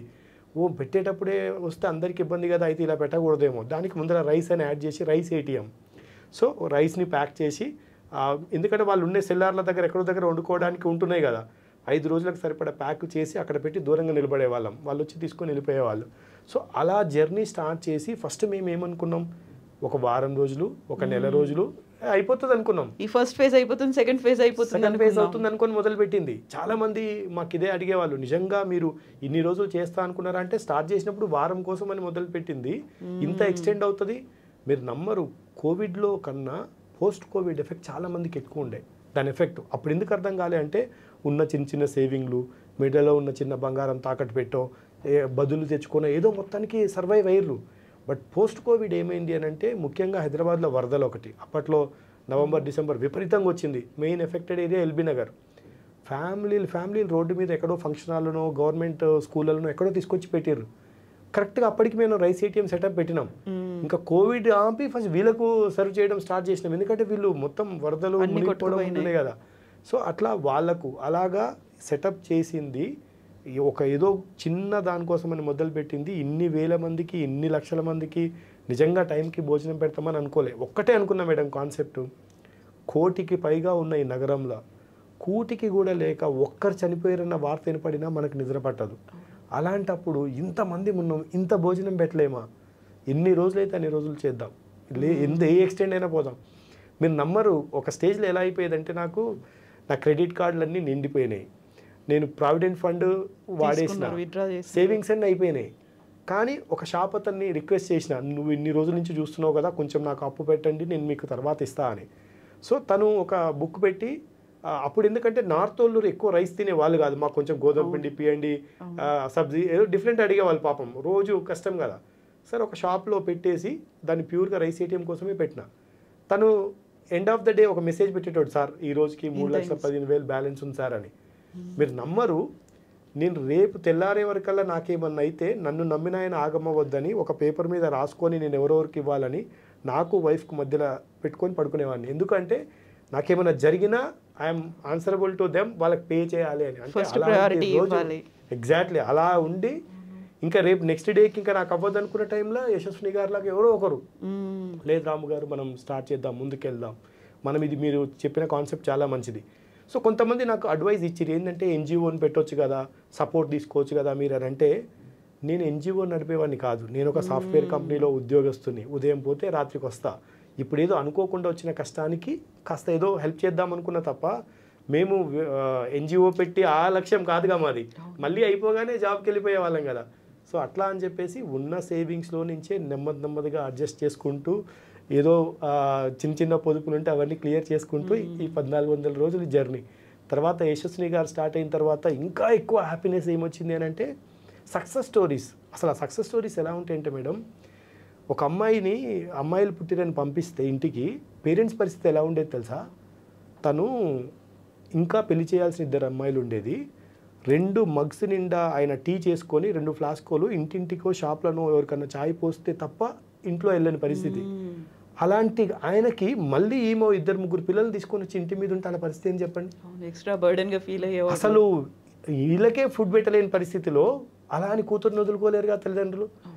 అసోంటి అమ్మాయిని కూర్చోబెట్టి నీకేమొచ్చు నాన్న అంటే నాకు ఈ స్టిచ్చింగ్ వచ్చు, మేము వీఆర్ ఫ్రమ్ పద్మశాలి ఫ్యామిలీ, నాకు ఇలా మ్యాచింగ్ ఇవి తెలుసు, మగ్గం వర్కులు వచ్చు అని అన్న తర్వాత మేమిద్దరము ఆమెకు ఒక మిషన్ బేసిక్ ఇచ్చి ఫస్ట్, తర్వాత అడ్వాన్స్డ్ ఇస్తే మేము ఒక 6 months తర్వాత వాళ్ళ ఇంటికి వెళ్ళేటప్పటికి ఆమె బతకడమే కాకుండా ఆ 2 చెల్లెళ్ళని కూడా ఈమె ఎంప్లాయ్మెంట్ జనరేట్ చేసి, నా ఫ్రెండ్స్ చాలామంది యూఎస్ నుంచి వచ్చిన తర్వాత డ్రెస్లు అవి అడ్జస్ట్మెంట్ చేయడానికి అమ్మాయి చాలా బాగా చేస్తుందని చెప్పి నాకు తెలియకుండానే ఫోన్ చేసి వెళ్ళి తనకు బిజినెస్ ఇచ్చేవాళ్ళు. అంటే ఎంత గొప్పగా ఎదిగిందంటే అమ్మాయి చూడండి. 2 నాన్న నువ్వేం వరి అవ్వాల్సిన పని లేదు, ఆ 2 చెల్లెళ్ళ పెళ్లి కూడా చేసేంత బాధ్యత తీసుకోగలను నేనున్నా అనేటట్టుగా సక్సెస్. అలాంటి సక్సెస్ స్టోరీలే మాకు ఇంకా ముందుకు నడిపించినాయి అంతే. ముందుకు నడిపిస్తున్నాయి. బట్ ఇప్పుడు రాము గారు చెప్పినట్టుగా ఈ లెక్క నిన్నటిదాకా జరిగింది, ఈ రోజు లెక్క చూస్తే 3 లక్షలు వచ్చింది అనుకున్నప్పుడు ఫస్ట్ మనం సెల్ఫ్ సస్టైన్ అయ్యి ఉండాలి. అదంతా పోయింది, అన్నీ ఉన్నదంతా ఊడ్చేసి పెడుతున్నాం, రేపేంటి అనేది మనకే తెలియదు. ఆ టైంలో ఫ్యామిలీ ఉంది, పిల్లలు ఉన్నారు, అట్ ద సేమ్ టైం మీకున్నటువంటి ఓన్ రెస్పాన్సిబిలిటీస్, మీ జాబ్ అనే రెస్పాన్సిబిలిటీ ఉంది. అట్ ద సేమ్ టైం రేపొద్దున మన ఇంటి ముందు మళ్ళీ ఒక లైన్ ఉంటుంది, వాళ్ళకి నో అని చెప్పలేము. ఇలాంటి టైంలో ఒక పెద్ద స్ట్రగుల్ అనేది ఉంటుంది కదా, దాన్ని మనం మానసికంగా చూసుకున్నట్టయితే వి కాంట్ ఈవెన్ ఇమాజిన్ కదా. అవును, ఐ అగ్రీ టు దట్ అండి. సో కాకపోతే ఏంటంటే ఎప్పుడు కూడా ప్రాజెక్ట్ ప్రిష అనేది మొదలుపెట్టినప్పుడు ఈ థాట్ అనేది మాకు 2020 అక్టోబర్లో వచ్చింది. లైవ్లీహుడ్ ఏదైనా స్టార్ట్ చేయాలి అని బ్యాక్గ్రౌండ్ వర్క్ అంతా చేసి జాన్లో లాంచ్ చేసాము. లాంచ్ చేసినప్పుడు ఏంటంటే 300 కుటుంబాలను ఐడెంటిఫై చేసాము. ఈ 300 మందికి చేస్తే చాలు అనుకున్నాము. 3 ఏళ్ళు గడిచే టైంకి 3000+ ఉంటామని మేము కూడా అనుకోలేదు. కానీ చేస్తున్నప్పుడల్లా కూడా అండి, all of us are educated right. So ఒక వీ యూస్ టు ప్లాన్ ఇంత ఓకే, మనము ఇప్పుడున్న పరిస్థితుల్లో అండి మేము తింటున్నాము బాగానే, మా పిల్లలకి కావాల్సినది చూసుకుంటున్నాము, ఎట్ ద సేమ్ టైం మనం లగ్జరీస్ అనేది అనుకుంటాం కదా, we just left out on luxuries అంతే. ఇంతకన్నా మనము గొప్పగా ఉండొచ్చు అనే ఆలోచన ఏదైతే ఉందో అది వదిలేసుకుని చేస్తున్నాము. లగ్జరీ వద్దు మనకి. ఇప్పుడు ఓకే ఈ కార్లో తిరుగుతున్నాము, ఆ కార్లో తిరిగితే ఏమొస్తుంది, గొప్పగా ఉంటుందేమో. కానీ ఆ ఆలోచన వచ్చినప్పుడల్లా మాకు వెనక 10 కుటుంబాలు గుర్తొస్తాయి. ఆ డబ్బులతో 10 కాదు ఒక 30 కుటుంబాలని నిలబెట్టచ్చు, పర్వాలేదు. ఆ లగ్జరీ రేకపోయినా పర్వాలేదు. ఇన్నేళ్ళు ఇట్లా ఉన్నాము, ఇప్పటి నుంచి ఇలా ఉంటే అడిగేవాళ్ళు ఎవరు? తక్కువగా చూసేవాళ్ళ దగ్గరికి మనమే వెళ్ళొద్దు, వద్దు. ఎందుకంటే మనమేమి we're not into you know we don't want to get into some kind of elite and do any kind of show off. మనం ఇట్లా ఉన్నాము, మన చుట్టుపక్కల వాళ్ళు కూడా లక్కీగా మా చుట్టుపక్కల తిరుగుతున్న వాళ్ళు కూడా who are able to respect what we're doing, మమ్మల్ని అర్థం చేసుకునే వాళ్ళు దొరికారు తప్ప అలా దొరకని వాళ్ళ చోటికి మేము కూడా వెళ్ళలేదు. So planning and financial related అది చేసుకుంటూనే వెళ్ళాము. ఎందుకంటే at the end of the day మీరు అన్నట్టు నేను ఎంత బాగా చేసినా రేపు if I look back and ask someone for help, ఎవరు చేయమన్నారు వెనక ముందు చూసుకోకుండా అని అడిగేవాళ్ళు కదా. సో ఇంత చేసావు కదా నేను సహాయం చేస్తాననే మాట కన్నా ముందు వెనక చూడకుండా ఎవరు చేయమన్నాడు అని అడుగుతారు. సో ఆ మాట వద్దు. ఎందుకంటే అసలు తీసుకున్న స్టెప్పే చాలా పెద్ద స్టెప్. ఎందుకు ఇంత ముందరికి వెళ్తున్నారు, ముద్రా లోన్స్ ఉన్నాయి పంపించండి బ్యాంకులకి, అసలు ఆ ముద్రా లోన్స్కి వీళ్ళు ఎలిజిబుల్లా లేదా అన్నది కూడా ఆలోచించరు. సో అవన్నీ చూసే అంటే ఎలా అనుకుంటారంటే చెప్పేవాళ్ళు వీళ్ళు ఏదో పేరు కోసమో ముందు వెనక ఆలోచించకుండా ఊరికే పిచ్చిగా చేస్తున్నారు అని కాదు. దాని వెనక ఎంత వర్క్ చేసేవాళ్ళమండి. వాళ్ళు అసలు are they eligible for anything లేదు. చదువుకున్నారా, అసలు వాళ్ళకి ఏదైనా ఎలిజిబిలిటీ ఉందా, ఈ స్కీమ్ కింద వాళ్ళు వస్తారా, అవన్నీ ఆలోచించే మీరు ఒక్కసారి ఎప్పుడైనా కొన్ని 3000 కాకపోయినా 30 ఫ్యామిలీస్ దగ్గరికి వెళ్తే మేము చేసింది ఎంత కరెక్టో కాదో మీకే అర్థం అవుతుంది. అదంతా దానికోసం చాలా మెంటల్గా ఫిజికల్గా కూడా ఒక చోట కూర్చుని అంతసేపు కూర్చోవడం కన్నా mentally what we have gone through దాని మీద అంత టైం స్పెండ్ చేసి to scrutiny all that and all it use to take lot of time. So వెనక ఒకళ్ళు మన ఇంట్లో వాళ్ళు కూడా ఒక మాట పడకూడదు మనం వాళ్ళ ద్వారా. అన్న ఆలోచనతోనే ముందుకెళ్ళాము. సో మీరు అన్నట్టు ఆ financial planning is possible because we left out on luxuries. అంతే. సో మీరు లగ్జరీస్ వద్దు అని అనుకున్నప్పటికి కూడా ఫ్యామిలీకి మాత్రం కొన్ని ఫీలింగ్స్ అనేవి ఉంటాయి. ఎప్పుడు చూడు అక్కడ రైస్ ఏటీఎం దగ్గర ఉన్నారు, ఎప్పుడు చూడు ఇంతమంది గురించి ఆలోచిస్తున్నారు, మా నాన్న ఏంటి మా అమ్మ ఏంటి మా గురించి ఆలోచించట్లేదు అనే ఒక ఫీల్ ఉంటుంది. అట్ ద సేమ్ టైం కొన్నిటిని మీరు మిస్ అవ్వాల్సిన అవసరం కూడా ఉంటుంది. లగ్జరీస్ కాదు, మీతో కొన్ని బేసిక్గా ఉండాల్సినటువంటి ఆ టైంలో మీరు అవైలబుల్గా ఉండాలి, వాళ్ళ దగ్గర ఉండాలి అనుకుంటారు. ఆ సమయాన్ని కూడా చిన్న పిల్లలు, సో వాళ్ళని కూడా డిసప్పాయింట్ చేసినట్టు అవుతుంది. బట్ ముందు మాత్రం ఇంతకంటే మించిన పెద్ద కష్టం ఉంది, దాన్ని చూడాలి అనేది ఉంటుంది కదా. ఎలా అనిపించేది ఆ టైంలో ఇవన్నీ when you are going through all these things? So మీరు పిల్లల గురించి చెప్పారు కాబట్టి నా ఇంట్లోనే జరిగింది ఇది. సో నేను ఏప్రిల్లో స్టార్ట్ చేసిన జూన్ వరకు అసలు మా పేరెంట్స్ దగ్గరికి వెళ్ళలే, ఎందుకంటే ఇక్కడ చాలామంది వస్తున్నారు. సో జూన్ 2 మా మ్యారేజ్ యానివర్సరీ ఉంటే పిల్లల్ని వైఫ్ని తీసుకొని వెళ్ళి నేను ఇంటి బయటే ఉన్నా, ఎందుకంటే నాకు నా పేరెంట్స్ సీనియర్ సిటిజన్స్ కదా, వాళ్ళకి ఏమైనా ఎఫెక్ట్ అవుద్దామని బయట ఉండి మీరు వెళ్ళి తాతయ్యని చూసి రాపండి అని చెప్పి పంపించిన. నేను బయట కాల్స్ వస్తున్నాయి మాట్లాడుతున్నప్పుడు మా అబ్బాయి వెళ్ళి మా డాడీని ఒక కంప్లైంట్ చేసింది నా మీద. ఏమనంటే, తాతయ్య డాడీ ఎప్పుడో మేము పుట్టకముందు కొన్నాడు చిన్న 2 బెడ్రూమ్ ఫ్లాట్, మా అన్నయ్యకి నాకు పెద్ద గొడవ అవుతుంది, నాకు సపరేట్ బెడ్రూమ్ ఇవ్వమంటే 3 బెడ్రూమ్ ఫ్లాట్ కొనట్లేడు, వాడు నైట్ చదువుకుంటా అంటాడు, నేను మార్నింగ్ ఎర్లీగా చదువుకుంటా అంటా, వీడు లైట్ వేస్తే నాకు నిద్ర పట్టదు, నువ్వు చెప్పు మీ అబ్బాయికి, నువ్వు చెప్తేనే వింటాడు అని చెప్పేసి మా అబ్బాయి మా నాన్నకి కంప్లైంట్ చేసింది. సో మా నాన్న పిలిచి, అరే పాపం పిల్లలు అడ్జస్ట్ అవ్వట్లేరట కదరా, 3 బెడ్రూమ్ ఫ్లాట్ కొనొచ్చు కదా, నువ్వు ఎందుకు ఊర్లో ఎట్లాగో వ్యవసాయం చేయవు, నేను కొంత భూమి తీసేస్తా అక్కడ కొనుక్కో అని అన్నాడు. సరే వాళ్ళు ఇష్టపడుతున్నారు కదా అని సరే నాన్న కొంత డబ్బులు ఇచ్చి తీసుకుని హైదరాబాద్కి వచ్చిన తర్వాత ఇంటి ముందలే రైస్ ఏటీఎం పెట్టిన దాని ఎగ్జాక్ట్ డయాగ్నల్గానే ఒక అపార్ట్మెంట్ కన్స్ట్రక్షన్ అవుతుంది. చూసుకున్న 3 బెడ్రూమ్ ఫ్లాట్ ఇక్కడికి షిఫ్ట్ అవుదాంలే, నాకు లోన్ ఎలిజిబిలిటీ ఉంది, ఇవి సరిపోతాయి అనుకున్నాను. వీళ్ళు వెళ్ళిరు చూసుకున్నారు, నా బెడ్రూమ్ ఇది, వాన్ బెడ్రూమ్ ఇది, మా ఆవిడ పూజ గది అన్నీ చూసుకొని వచ్చినాము, పడుకున్నాము. ఓనర్కి ఫోన్ చేస్తే సార్ కరోనా ఎక్కువ ఉంది కదా, నేను వచ్చినప్పుడు అడ్వాన్స్ తీసుకుంటానండి అని అన్నారు. మార్నింగ్ 5 o'clock నాకు వాచ్మెన్ కాల్ చేస్తున్నాడు. ఏంటంటే, సార్ మీరు నిన్న ఊరెళ్ళిర్రు, బట్ ఈరోజు ఉదయానికే బయట ఒక 100 మంది వెయిట్ చేస్తారు, అపార్ట్మెంట్ వాళ్ళు కంప్లైంట్ చేస్తారు, వీళ్ళందరూ మీకోసమే వెయిట్ చేస్తారు, కొంచెం త్వరగా రండి అని. ఇదేంటని వెళ్ళేటప్పటికి, సార్ మాకు ఆంధ్ర బార్డర్ ఆపేసినప్పుడు మేము మళ్ళీ బ్యాక్ వచ్చేసినాం అందరము, మీరు ఇంతమందికి వేరే రాష్ట్రాల వాళ్ళకి పెట్టారు, మాకు మాత్రం పెట్టరా సార్, మాకు ప్లీజ్, మాకు ఇస్త్రీ షాపులు ఉండేది, ఇప్పుడు ఎవరు ఆఫీస్లోకి పోవట్లేదు, నడవట్లేవు, ఆటోలు నడుపుకునే వాళ్ళం, మాకు చాలా అంటే చాలా కష్టాలు ఉన్నాయి సార్ ప్లీజ్ అనేటప్పటికి మనం ఏమంటాం? అప్పుడు వెళ్ళి మళ్ళీ పిల్లల్ని కూర్చోబెట్టి నేను చెప్పిన, నాన్న ఇగో బయట ఎంతమంది వెయిట్ చేస్తారు, వాళ్ళకి భోజనానికి కూడా వెళ్ళట్లేదు, మనమేమో 2 బెడ్రూమ్ నుంచి 3 బెడ్రూమ్కి వెళ్ళాలనుకుంటున్నాం. సో అది లగ్జరీ. ఇది ప్రస్తుతానికైతే మనకు 2 బెడ్రూమ్ ఫ్లాట్ ఉంది కదా, సో మీరే చెప్పండి, so shall I go for 3 bedroom flat are వీళ్ళకి హెల్ప్ చేయాలని అన్నప్పుడు ఇక వాళ్ళు కూడా నా కాల్స్ అవి వింటారు కదా, సర్లే డాడీ మేము అడ్జస్ట్ అవుతాం, అన్నయ్య నేను ఏదో కాంప్రమైజ్ అవుతాం కానీ నువ్వు వాళ్ళకి హెల్ప్ చేయలే అని. అంటే వాళ్ళ అడ్జస్ట్మెంట్ మెంటాలిటీ ఎప్పుడు వస్తుంది అంటే రియల్ సిచ్యువేషన్ చూసినప్పుడు. మేము ఎప్పుడు ఇంట్లో హైడ్ చేయం, ఓపెన్గా మాట్లాడాలి, ఎందుకంటే పిల్లలు వాళ్ళ ఫ్యామిలీని గెలిస్తేనే మనం బయట గెలవగలుగుతాం. ఒక్కసారి నా వైఫ్కి చాలా సీరియస్ అయింది. ఎట్లా అంటే వర్షం చాలా ఎక్కువ పడుతుంది సిటీలో, ఎక్కువ ఎల్బీ నగర్ వైపు ఆ రోజు హైయెస్ట్ నమోదైంది. నేను ఒక కాల్ వచ్చింది నాకేమనంటే, ఒక మదరు చిన్న బేబీని పట్టుకొని వాళ్ళ ఇల్లు మునిగిపోతుంది, చెరువుకు దగ్గరలో ఉంది, వాళ్ళ హస్బెండ్ ఎక్కడో బయట ఉన్నాడు, తను తెలిసిన వాళ్ళకి ఎవరికో ఫోన్ చేసింది, ఇంకొద్దిసేపు ఆగితే తను ఇట్లా డోర్కి అడ్డుగా నిలబడి ఉంది, వెళ్ళి కాపాడాలన్నది కాల్. అప్పుడు ఏం చేస్తాం మనం, ఇమీడియట్గా వెళ్ళిపోయిన తర్వాత నేను ఎందుకంత సడన్గా వచ్చిందంటే పైన చెరువు ఏదో తెగింది వచ్చేస్తుంది. ఇంట్లో వాళ్ళందరూ మగవాళ్ళందరూ ఎట్టిపోయారు అంటే బయట కూరగాయల కోసమనో పని కోసమనో బయటికి పోయిన వాళ్ళు రిటర్న్ వచ్చేలోగానే నిండిపోయింది.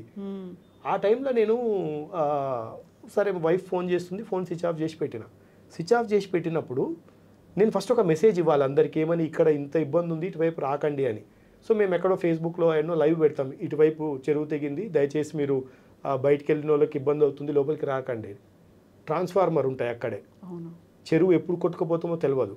లైఫ్ రిస్క్ చేసి లిటరల్గా ఎలక్ట్రిక్ అది బంద్ కూడా కాలే, మేము లోపలికి దిగి నీళ్ళలోకి చిన్న రోప్ పట్టుకొని మేము వెళ్తున్నప్పుడు కింద ఒకరు కామెంట్ చేస్తారు, అబ్బా సినిమా షూటింగ్ లాగా పెట్టిర్రా పోతే పోనీ అని. ఎవడు ఇంట్లో ఉండి వాడికి ఏం పని ఉంటుంది, వైఫ్ టీ చేసి పెడుతుంది, బజ్జీలు చేసి పెడుతుంది, తినుకుంటూ ఫేస్బుక్ చూసి కామెంట్ చేసే వాళ్ళు ఉంటారు. అవి చూసి కొంత బాధ అనిపించినా మేము పట్టించుకోలేదు. సరే వెళ్ళినాము, ఆమెను కాపాడినాము, ఇద్దరిని తీసుకెళ్ళి పక్కింటి టెర్రస్ పైన ఉంచి మీ హస్బెండ్ వచ్చేంతవరకు ఉండమ్మా, ఫుడ్కి ఇబ్బంది అయితే మాకు చెప్పని మేము సేవ్ చేసి బ్యాక్ వచ్చినాం. బ్యాక్ వచ్చేటప్పటికి నా వైఫ్ సీరియస్ అవుతుంది. ఏమనంటే, ఇంత వర్షంలో నువ్వెక్కడ పోయినావు, ఫోన్లు ఎత్తట్లేవు, నీకేమన్నా అయితే మా పరిస్థితి ఏంది, నువ్వెందుకు ఎత్తట్లేవు అని అంటుంటే, సరే ఆ కోపంలో మనం ఏమొద్దని ఫోన్ అక్కడ పెట్టేసి నేను వెళ్ళి స్నానం చేసి బయటకు వచ్చేలోగా మళ్ళీ ఆమె ఫోన్ చేసింది. స్పీకర్ ఫోన్ ఆన్ చేసిన. అన్న చాలా థ్యాంక్స్ అన్న, టైంకు కాపాడినావు, కానీ పాప ఒకటే ఏడుస్తుంది, పాలుగిన ఏం లేవు, అన్నీ మునిగిపోయినాయి కదా, ఏదన్నా ఒకటి ఇవ్వగలుగుతావా అన్న అని అంటుంటే, నేనేమో మా వైఫ్ అరుస్తుంటే ఏమనట్లేను, నేను తుడుచుకుంటున్నా. అప్పుడే సరే తల్లి నేను చూస్తానులేండి అని అంటున్నా. నా వైఫ్ వెళ్ళి పాపకు పాలు వేడి చేసి ఇచ్చి ఆ తల్లికి బాక్స్ కూడా కట్టించింది. సరే ఇంకా పోయి ఇచ్చి రాపండి. నేను అన్నా మరి వెళ్దాకా అరిసావు కదా, మరి ఇప్పుడు ఏంటంటే నువ్వు చిన్న పాప గురించి తల్లి ఆలోచిస్తుంది కానీ పాప ఆమె కూడా తినడానికి ఏముండదు కదండి, ఈ భోజనం ఆమెకి ఇచ్చి ఈ పాలు వాళ్ళకి ఇవ్వండి అని. అంటే ఫ్యామిలీస్ ఎప్పుడు సపోర్ట్ చేసినాయి మాకు, వాళ్ళ లగ్జరీస్ని ఎప్పుడు సాక్రిఫైస్ చేసిరు అని అంటే ఆ సిచ్యువేషన్స్ అర్థమైనవి కుటుంబంలో తెలుసు కాబట్టి ఇంకా వాళ్ళు అర్థం చేసుకొని వాళ్ళే హెల్ప్ చేసిరు. నిజంగా వాళ్ళు సపోర్ట్ చేయకపోతే కష్టం. అంటే వాళ్ళు కంపేర్ చేసుకోవడం మొదలు పెడితే, బయట వాళ్ళకు కార్లు ఉన్నాయి, నువ్వెందుకు కారు కొనుక్కోవట్లేవు, బయట వాళ్ళకు 3 బెడ్రూమ్లు ఉన్నాయి, మీకెందుకు లేవు అని అన్నప్పుడు కొద్దిసేపు అనిపిస్తుంది. మేడం చెప్పినట్టుగా నేను గత 3 ఏళ్లలో నన్ను తిట్టుకున్న వాళ్ళు ఎవరైనా ఉన్నారా అంటే, ఏ సంతోషం ఏ ఫంక్షన్లకు నేను అటెండ్ కాలే ఈ రోజు వరకు. నాకు తెలుసు ఫంక్షన్లలో అటెండ్ అయితే ఏముంటుంది, హ్యాపీనెస్. కష్టం అని వచ్చిన వాళ్ళ మాత్రం ఫస్ట్ నేను నిలబడిన. అంటే ఎక్కడన్నా బ్యాడ్ ఇన్సిడెంట్ కానీ కష్టంలో ఉన్నారంటే మాత్రం ముందు నేను వెళ్ళిన. ఫంక్షన్స్కి మాత్రం చాలా దూరంగా ఉన్నా. ఎందుకున్నా అంటే ఐ నో ఫంక్షన్స్కి వెళ్ళిన దగ్గర మాట్లాడేటన్నీ ఏముంటాయో. సో అలాగా మేము ఏది లగ్జరీ ఏది నీడ్, మనం ఈ రోజుకి హ్యాపీగా ఉన్నాం. నెక్స్ట్ వాళ్ళకి ఎంతమందికి ఆ అదృష్టం ఉంటుంది చెప్పండి మేడం. ఇప్పుడు ఆ అదృష్టం అందరికి ఉండదు. ఒకసారి యశస్విని గారు నాకు సిరివెన్నెల సీతారామశాస్త్రి గారు అంటే నాకు చాలా ఇష్టం అండి. మనం ఉమెన్స్ డేకి ఒక ప్రోగ్రామ్ చేద్దాం అనుకున్నాం. ఉమెన్ ఎంపవర్మెంట్ ఒక 108 మంది మహిళలకి ఇద్దామని సార్ని గెస్ట్గా పిలుద్దాం. ఎందుకంటే ఆయన అంకురంలో రాసిన ఒక పాట, ముందుగా నడవరా అటో ఇటో వైపు, అవి మాకు ఇన్స్పిరేషన్స్ కదా. తను కూడా వస్తా అంటే ఒక్క నిమిషం కోసం టైం తీసుకొని వెళ్ళాం. ఇద్దరు టాప్ డైరెక్టర్స్ వెయిట్ చేస్తున్నారు సార్తో ఒక పాట రాయించుకోవడానికి. వాళ్ళని ఆపి మరీ మాకు ఒక నిమిషం టైం ఇచ్చారు. ఒక నిమిషం అనుకున్న టైము ఒక 1 అవర్ 10 మినిట్స్ అనర్గళంగా ఏం చెప్తున్నాడంటే, మీకు ఇచ్చిన ఈ అవకాశం భగవంతుడు నాకెందుకు ఇవ్వలేదు, నాకు పాటలు రాసేదే ఇచ్చిండు, కానీ మీరేంటి ఇంత అదృష్టవంతులు, ఇంతమందికి ఈ టైంలో అన్నం పెట్టే అవకాశం, ఇంతమందిని ఆదుకునే అవకాశం ఇచ్చింది అంటే సచ్ ఎ గ్రేట్ లెజెండరీ. ఆయన కూడా మమ్మల్ని ఆ ప్రైజ్ చేసింది, కానీ ఆ అవకాశం రావడం మీరు నిజంగా అదృష్టవంతులు అని చెప్తుంటే ఇంకా అంతకు మించిన కాంప్లిమెంట్స్ ఏముంటాయి చెప్పండి లైఫ్లో, ఇంకేముంటుంది చెప్పండి.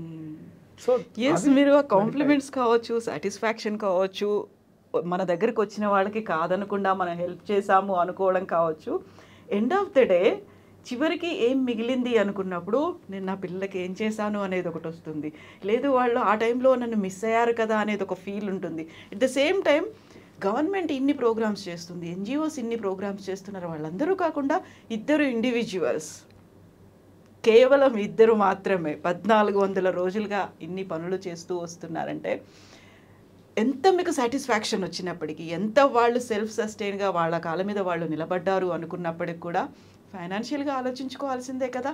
ఈ రోజుకి ఎంత ఖర్చు వచ్చింది, లేదు ఈ రోజుకి వాళ్ళకి లైవ్లీహుడ్ కోసం ఏమేమి మనం సమకూర్చగలిగాము, ఇన్ రిటర్న్ మీకు ఏం రాదు. వాళ్ళ దగ్గర నుంచి ఒక థ్యాంక్స్ వస్తుంది, లేకపోతే వెళ్తే హ్యాపీగా ఒక ఎక్స్టెండెడ్ ఫ్యామిలీ లాగా మిమ్మల్ని వెల్కమ్ చేస్తారు, ఇవన్నీ ఉంటాయి. ఫైనాన్షియల్గా చాలా ఒక మీకు దాని బర్డెన్ అనాలా, లేకుంటే దాని మీద ఒక పడిపోతూనే ఉంటుంది కదా ఎవ్రీడే. అవును. సో అయితే ఏంటంటే it motivated us more to work more. మన ఫ్యామిలీయే కాదు, for the betterment of society you have to work more and earn more. ఎందుకంటే మీరు అన్నట్టు ఇందాక ఎక్స్టెండెడ్ ఫ్యామిలీ కూడా ఉంది.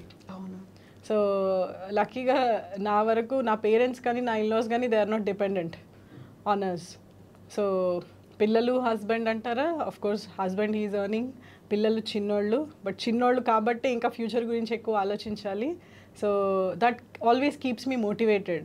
దట్ అంటే క్షణం కూడా మనం ఇట్లా లేడ్ బ్యాక్గా ఉండకూడదు, అమ్మయ్య అని అనుకోకూడదు. You have to be alert, you should work. ఎందుకంటే మన మీద డిపెండెంట్స్ ఉన్నారు. సో కనీసం దానికోసమైనా నేను ఇంజనీరింగ్ అండ్ ఎంబీఏ గ్రాడ్ని.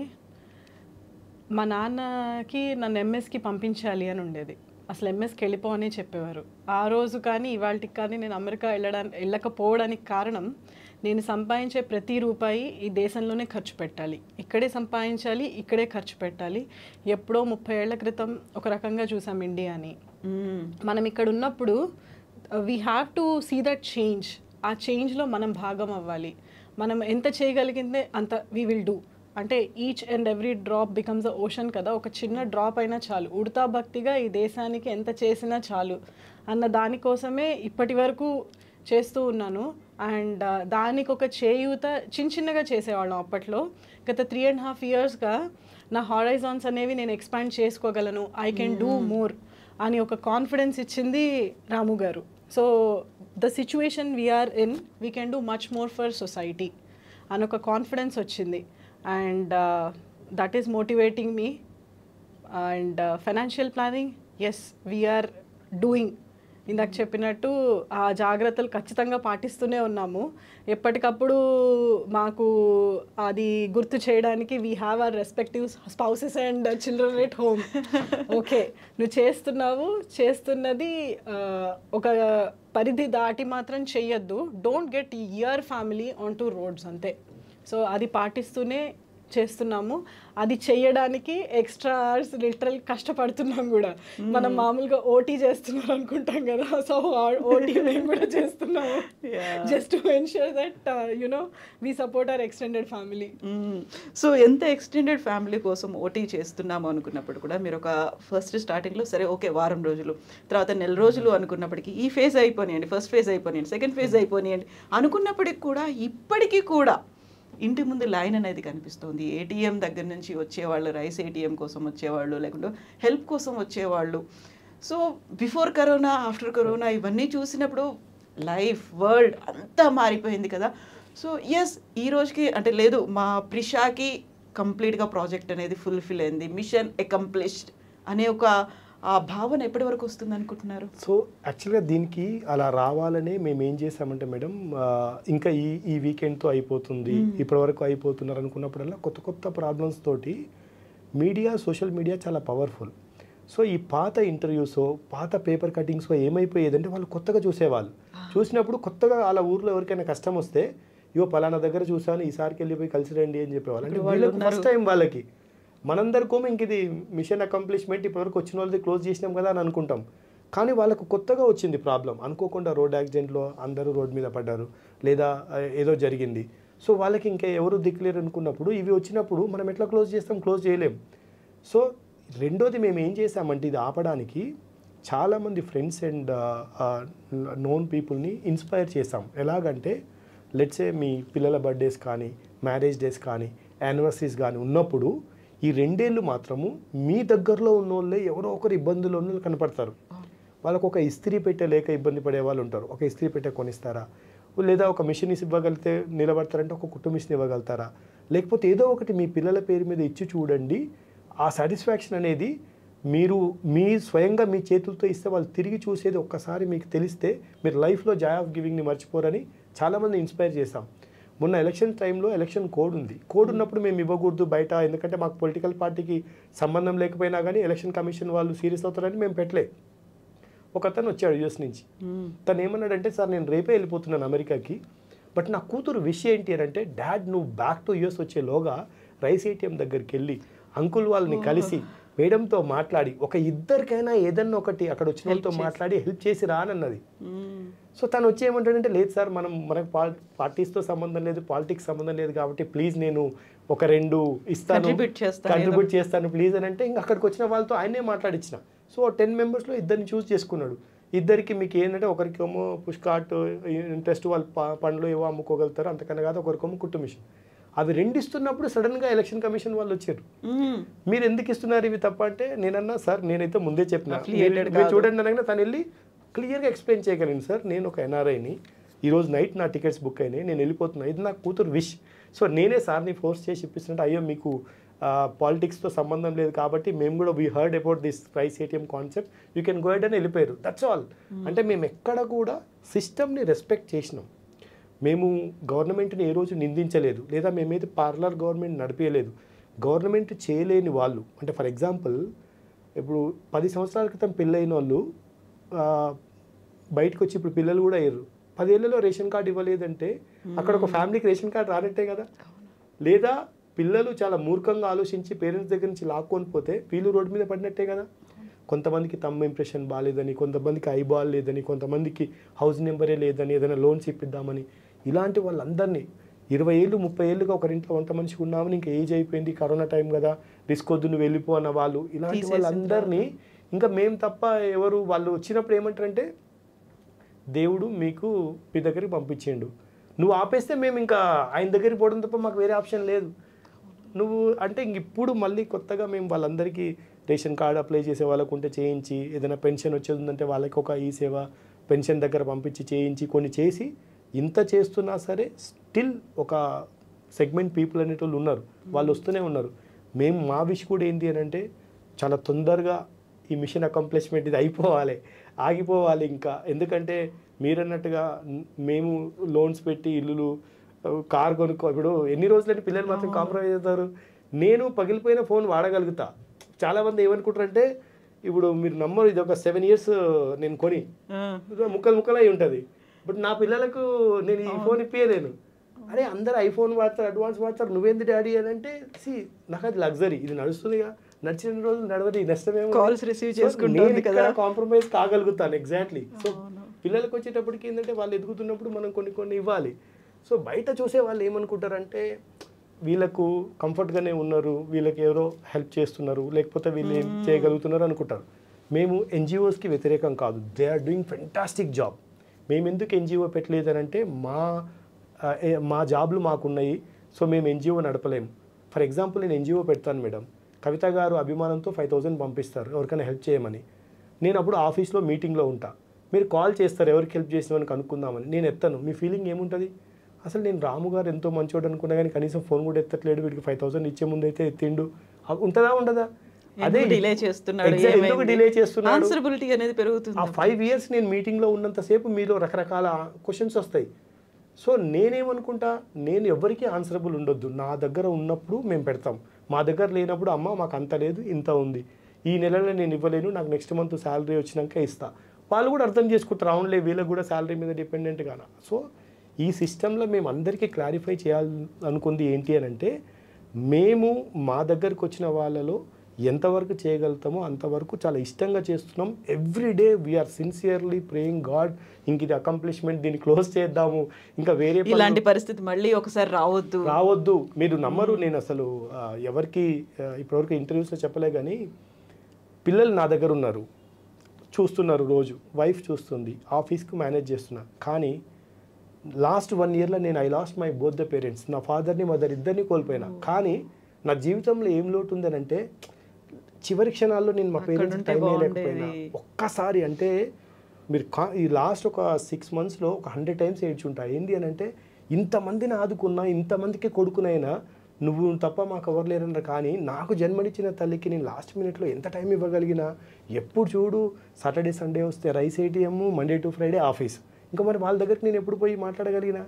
నేను తప్పు చేశానేమో అని ఒకవైపు నుంచి అనిపిస్తుంది. ఇంకోవైపు నుంచి ఏమనిపిస్తుంది అంటే ఇంతమంది తల్లుల ఆశీర్వాదం ఉంది కదా, అమ్మకు అర్థమవుతుందిలే, అమ్మ ఆత్మ శాంతిస్తుంది, దట్స్ ఫైన్. ఎందుకంటే నా కొడుకు ఏదో లగ్జరీ కోసమో లేకపోతే బయట ఏదో పనుల ఉండి కాదు కదా, వాడి నలుగురికి ఆదుకోవడానికి అంటున్నది కదా, మనుషుల మధ్యనే. కానీ సో లోపల మాకెంత బాధ ఉంటుందనేది మాకు ఉంటాయి. కాకపోతే ఏంటంటే కొన్ని స్టోరీలు విన్న తర్వాత వీళ్ళకన్నా వాళ్ళు కొంచెం బెటర్గానే ఉన్నారు కదా, వాళ్ళు అర్థం చేసుకుంటారు, వాళ్ళ వంట వాళ్ళు చేసుకోగలుగుతున్నారు, ఊర్లో మంచిగా వాళ్ళు హ్యాపీగా ఉన్నారు కదా అని అనుకున్నాం.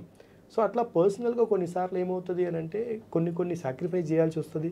కొంతమంది అపార్థం చేసుకున్న వాళ్ళు ఉన్నారు. నాకు ఇప్పుడైతే బ్లాక్ చేసేసి వీడిని ఫంక్షన్లకు పిలవద్దురా, వీడు ఎట్లాగో రాడు అని. That's fine. అంటే ఎందుకు అని అంటే ఇంకా నాకు ఫంక్షన్లకు వెళ్ళేంత లగ్జరీ లేదు. ఫంక్షన్ నాకు లగ్జరీ నా దృష్టిలో. ఎట్ ద సేమ్ టైం నేను వెళ్ళలేదు కదా, నా మదర్ చనిపోయినప్పుడు, మా ఫాదర్ చనిపోయినప్పుడు నేను హైదరాబాద్ నుంచి 100 kilometers ట్రావెల్ చేసే వరకు ఊర్లో ప్రతి ఒక్కరు వాళ్ళ ఇంట్లో ఏదో జరిగిందనుకొని వచ్చి మేము వెళ్ళే వరకు అన్ని కార్యక్రమాలు చేసి పెట్టారు రెడీగా, మేము ఎప్పుడు వస్తామా అని. ఎందుకు వచ్చారు వాళ్ళందరూ? నేను లైఫ్లో ఎప్పుడు ఒకటే నమ్ముతా, నేను 100 మందికి సమయానికి సాయం చేయగలిగితే నా పేరెంట్స్కో నా అనుకున్న వాళ్ళకో ఏదన్నా ఒక రోజు కష్టం వస్తే ఎవరో ఒకరు వచ్చి సాయం చేస్తారు. కాబట్టి నేను చేస్తూనే ఉండాలి, ఈ లైఫ్కి ఒక మీనింగ్ ఉండాలి. అలాగే అనుకున్నా నిజంగా కూడా నా పేరెంట్స్ ఉన్నంత వరకు ఏ ప్రాబ్లం వచ్చినా ఎవరో ఒకరు వచ్చి నిలబడారు. లోపల ఆ బాధ ఉన్నా కానీ ఇంకా ఇది కంటిన్యూ చేస్తూనే ఉన్నాం. మరి ఇంకేం చేస్తాం? మాకు ఒక్కొక్కరు ఒక్కొక్క దానికి పుడతారు అని అంటారు కదా, మరి మా చేతితో ఇది చేయించాలనే మాకు ఈ జన్మించారేమో అని అనుకుంటాం అంతే. అవును. సో మీరు ఇంతకాలం ఇన్ని వర్క్స్ చేస్తూ వచ్చినప్పుడు వాళ్ళకు సెల్ఫ్ సస్టైనబిలిటీ వచ్చింది, వాళ్ళ కాళ్ళ మీద వాళ్ళు నిలబడగలిగారు. అండ్ మీకు కూడా ఒక హ్యాపీనెస్ అనేది, ఒక సంతృప్తి అనేది వస్తుంది. ఎస్, మనం ఇది చేసినందుకు వాళ్ళకి కొంచెం లైవ్లీహుడ్ వచ్చింది, వాళ్ళ కుటుంబం అక్కడ నిలబడగలుగుతోంది అనేది. At the same time covid వారియర్స్గా, లేకుంటే మీరు చేసినటువంటి హెల్ప్ కోసం అప్రిషియేషన్స్, సన్మాన పత్రాలు ఇలాంటివన్నీ ఉన్నాయి. ఎప్పుడైనా ఒకసారి అనిపించింది, రాము గారు ఒక మాట అన్నారు, మేమేం గవర్నమెంట్ నుంచి హెల్ప్ అడగదలుచుకోలేదు, హెల్ప్ తీసుకోలేదు, బట్ ఎప్పుడైనా అనిపించిందా ఆ టైంలో ఎస్ ఇప్పుడు మనం బియాండ్ వర్క్ చేస్తున్నామేమో, మనకు తలకు మించిన భారంలా అనిపిస్తుంది గవర్నమెంట్ వైపు నుంచో, ఎన్జిఓ వైపు నుంచో, ఇంకెవరి దగ్గర నుంచైనా కొంచెం హెల్ప్, ఎస్ మీరు ఈ పని చేస్తున్నారు, మేము మీతో ఉన్నాము, మేము కలిసి వస్తాము అన్నట్టుగా గవర్నమెంట్, ఎన్జిఓస్, ఇంకా ఇతరులు ఎవరి దగ్గర నుంచైనా అలా అనిపించిందా? మాకు నిజంగా ఎప్పుడు అనిపించలేదండి. ఎందుకంటే మనం చేయగలం అన్న ఒక చిన్న దాంతోనే పూనుకున్నాము. ఎస్, మేబీ కొంత భారం అవుతుందేమో అనిపించినప్పుడల్లా ఇందాక ఎవరో ఒకళ్ళు, సార్ మీరు ఎంతో చేస్తున్నారు, మేడం మీరు ఎంతో చేస్తున్నారు, we also want to support, ఎంతో సంపాదిస్తున్నాము, కానీ ఏంటంటే we never had this platform ఇంత ట్రాన్స్పరెంట్గా. ఎందుకంటే అండి మనం ఎప్పుడూ కూడా ఎవరికి చేతికి బెనిఫిషరీస్కి డబ్బులు ఇవ్వలేదండి. వాళ్ళ రిక్వైర్మెంట్ ప్రకారం we always gave that material. ఒక కేటరింగ్ సర్వీస్ కావాలి అంటే we use to tell them, ఒక మనిషినిచ్చి పంపించేవాళ్ళము ఎక్కడ బేగం బజార్లో or somewhere where they can get all the material. ఆ మెటీరియల్ వాళ్ళు తీసుకున్న తర్వాత మనం ఎవరినైతే పంపించామో ఆ మనిషి as they got whatever they want, వాళ్ళకి కూడా మనం ఒక ఫోన్ చేసి అమ్మ మీకు కావాల్సింది దొరికిందా, దొరికిందమ్మా, డైరెక్ట్గా the amount use to go to the shop keeper. Similarly sewing machine అనుకోండి, వాళ్ళకి డైరెక్ట్గా మ్యానుఫ్యాక్చరర్కి వెళ్ళిపోయేది. మనకి సపోర్ట్ చేస్తామని వచ్చేవాళ్ళు కదా, వాళ్ళకి కూడా మేము చెప్పేవాళ్ళం, వాళ్ళకి బెనిఫిషరీస్ చూపించేవాళ్ళం, మీకు టైం ఉంటే వచ్చి కలవండి. సో ఆ రోజు వీకెండ్సే కదా అందరికీ దొరికేది, వాళ్ళు వచ్చినప్పుడు మేము we use to give them the introduction and all, వాళ్ళకి వాళ్ళు మాట్లాడుకునేవాళ్ళు, they use to choose the people. And వీళ్ళకి మేము మెషిన్ ఇద్దాం అనుకుంటున్నాము, వీళ్ళకి పుష్ కార్ట్ ఇద్దాం అనుకుంటున్నామండి, ఓకే ఇవి నెంబర్స్, మ్యానుఫ్యాక్చరర్ది నెంబర్స్ ఇవి, once you do the transaction please let us know. So వాళ్ళు పంపించేవాళ్ళు, we use to talk to the manufacture, మా మ్యానుఫ్యాక్చరర్ ఇమీడియట్గా రిలీజ్ చేసేవాడు అది. అండ్ 1 వీక్ అనుకోండి time, we use to tell them next week మీరు రండి, మీ చేత్తో మీరే ఇవ్వండి, ఎందుకంటే మీకు అదొక సాటిస్ఫాక్షన్ ఉంటుంది. అండ్ ప్రతి ఒక్క బెనిఫిషరీ నెంబర్ అండి, డోనర్ ఎవరైతే ఉన్నారో, ఫర్ సపోజ్ మనం ఇంత చేస్తున్నామని వచ్చి మనకు సపోర్ట్ చేస్తాం అన్న వాళ్ళు ఉన్నారు కదా, ప్రతి డోనర్ దగ్గర వాళ్ళ బెనిఫిషరీ ఎవరు, వాళ్ళు ఎక్కడుంటారు, వాళ్ళ ఫోన్ నెంబర్తో సహా ఉంది. సో ఏంటంటే మనం చేసింది ఎప్పుడు ఇక్కడ దాగుడు మూతలు దాచి ఏమీ చేయలేదు, వీఆర్ ఆల్వేస్ ట్రాన్స్పరెంట్. మనము కొంచెం కష్టమేమో భారం అవుతుందేమో అన్నప్పుడు అది వెరీ వెరీ రేర్ ఇన్స్టెన్సెస్ అండి. అలాంటప్పుడు కూడా వచ్చి సహాయం చేసిన స్నేహితులు కానీ, అండ్ మనం అడగలేదు ఎప్పుడు నువ్వు చేస్తావా అని, వాళ్ళు దే జస్ట్ గాట్ ఇన్స్పైర్డ్. అంటే మనం ఇద్దరు చేశారు అని అన్నారు కదా, మా ఇద్దరిది అట్లీస్ట్ ఒక 50 మందిని ఇన్స్పైర్ చేసిందండి. సో దే కేమ్ ఫార్వర్డ్, మేము చేస్తాము, ఒక్క మెషిన్ అయినా ఇద్దాం అనుకుంటున్నాము, ఒక్క కార్ట్ అయినా ఇద్దాం అనుకుంటున్నాము అని ఇట్లా వచ్చిన వాళ్ళు ఉన్నారు. And they did. అండ్ మనకి దేవుడి దయ వల్ల బియాండ్ అవర్ మీన్స్ అనే సిచ్యువేషన్ రాలేదు, బికాజ్ దేవుడు మనకి బాధ్యత ఇచ్చాడు. And he always he ensured that, there is always a support when we always felt maybe, something, are we doing something beyond our limits annapudalla, there was always someone God sent who came to our rescue. So Ramu garu, నాకు రాము దోసపాటి గారు హైదరాబాద్లో roads గురించి చేస్తున్న fight గురించి తెలుసు. ఆ ఫైట్లో భాగంగా మీతో పాటు కూర్చున్నటువంటి మీ మేనకోడలు, she met with an accident. అదే బ్యాడ్ రోడ్స్ వల్ల చిన్న పాప చనిపోయింది. అప్పటి నుంచి తెలుసు. ఆ తర్వాత ఎన్విరాన్మెంట్ గురించి ఫైట్ చేశారు. తర్వాత ప్లాస్టిక్ మీద ఒక యుద్ధాన్ని ప్రకటించారు. సింగిల్ యూజ్ ప్లాస్టిక్ బ్యాన్ చేయాలనే యుద్ధంతో పాటుగా ఇవన్నీ చేస్తూ కరోనా టైంలో చేసినటువంటి ఈ హెల్ప్, ఇవన్నీ even if project Prisha mission accomplished, as ఇప్పుడు మనం అనుకున్నదంతా అయింది, ఇంకెవరు ఒక బాధితులో లేకుంటే అసహాయులు నిస్సహాయులు మన దాకా వచ్చేవాళ్ళు ఇంకా లేరు అనుకున్న తర్వాత కూడా ఇంకో రకంగా అయినా మీరు టర్న్ చేసుకుంటారు కదా, మీ మైండ్ అక్కడ ఫిక్స్ అయ్యి ఉండదు కదా ఇంకా. ట్రూ. అంటే దీని వెనుక ఏంటంటే మేడం, నేను 2006 May 7th రోజు నాకు ఒక రోడ్ యాక్సిడెంట్ అయింది. నేను ఇంటికి పక్కనే కదా అని హెల్మెట్ పెట్టుకోకుండా వెళ్ళిన. సో ఎవరో రైతు తెలవక పాపం ట్రాఫిక్లో రివర్స్లో వస్తుంటే తను తప్పిపోయి నేను కింద పడిన. నాకు ఇక్కడ మల్టిపుల్ ఫ్రాక్చర్స్ అయ్యి మొత్తం బ్లడ్. సో ఆ మినిట్కి అప్పుడు నా wife pregnant 5th month. So నేను ఆ రోజు నాకున్న పక్కన ఉన్న చిన్న క్లినిక్ వెళ్తే కష్టం, మీరు ఏదైనా మల్టీ స్పెషాలిటీ హాస్పిటల్లో జాయిన్ అవ్వండి అంటే ఎల్బీ నగర్ నుంచి అపోలో డిఆర్డిఎల్కి వెళ్ళే మధ్యలో నేను ఒకటే ఏముండే అంటే నాకు ఇంకొక లైఫ్ ఇవ్వు. సో నా వైఫ్కి నేను ఉండడం అవసరము. 50% ఆఫ్ నా సంపాదన, 50% ఆఫ్ మై టైం నేను సొసైటీకి సిన్సియర్గా ఇస్తా.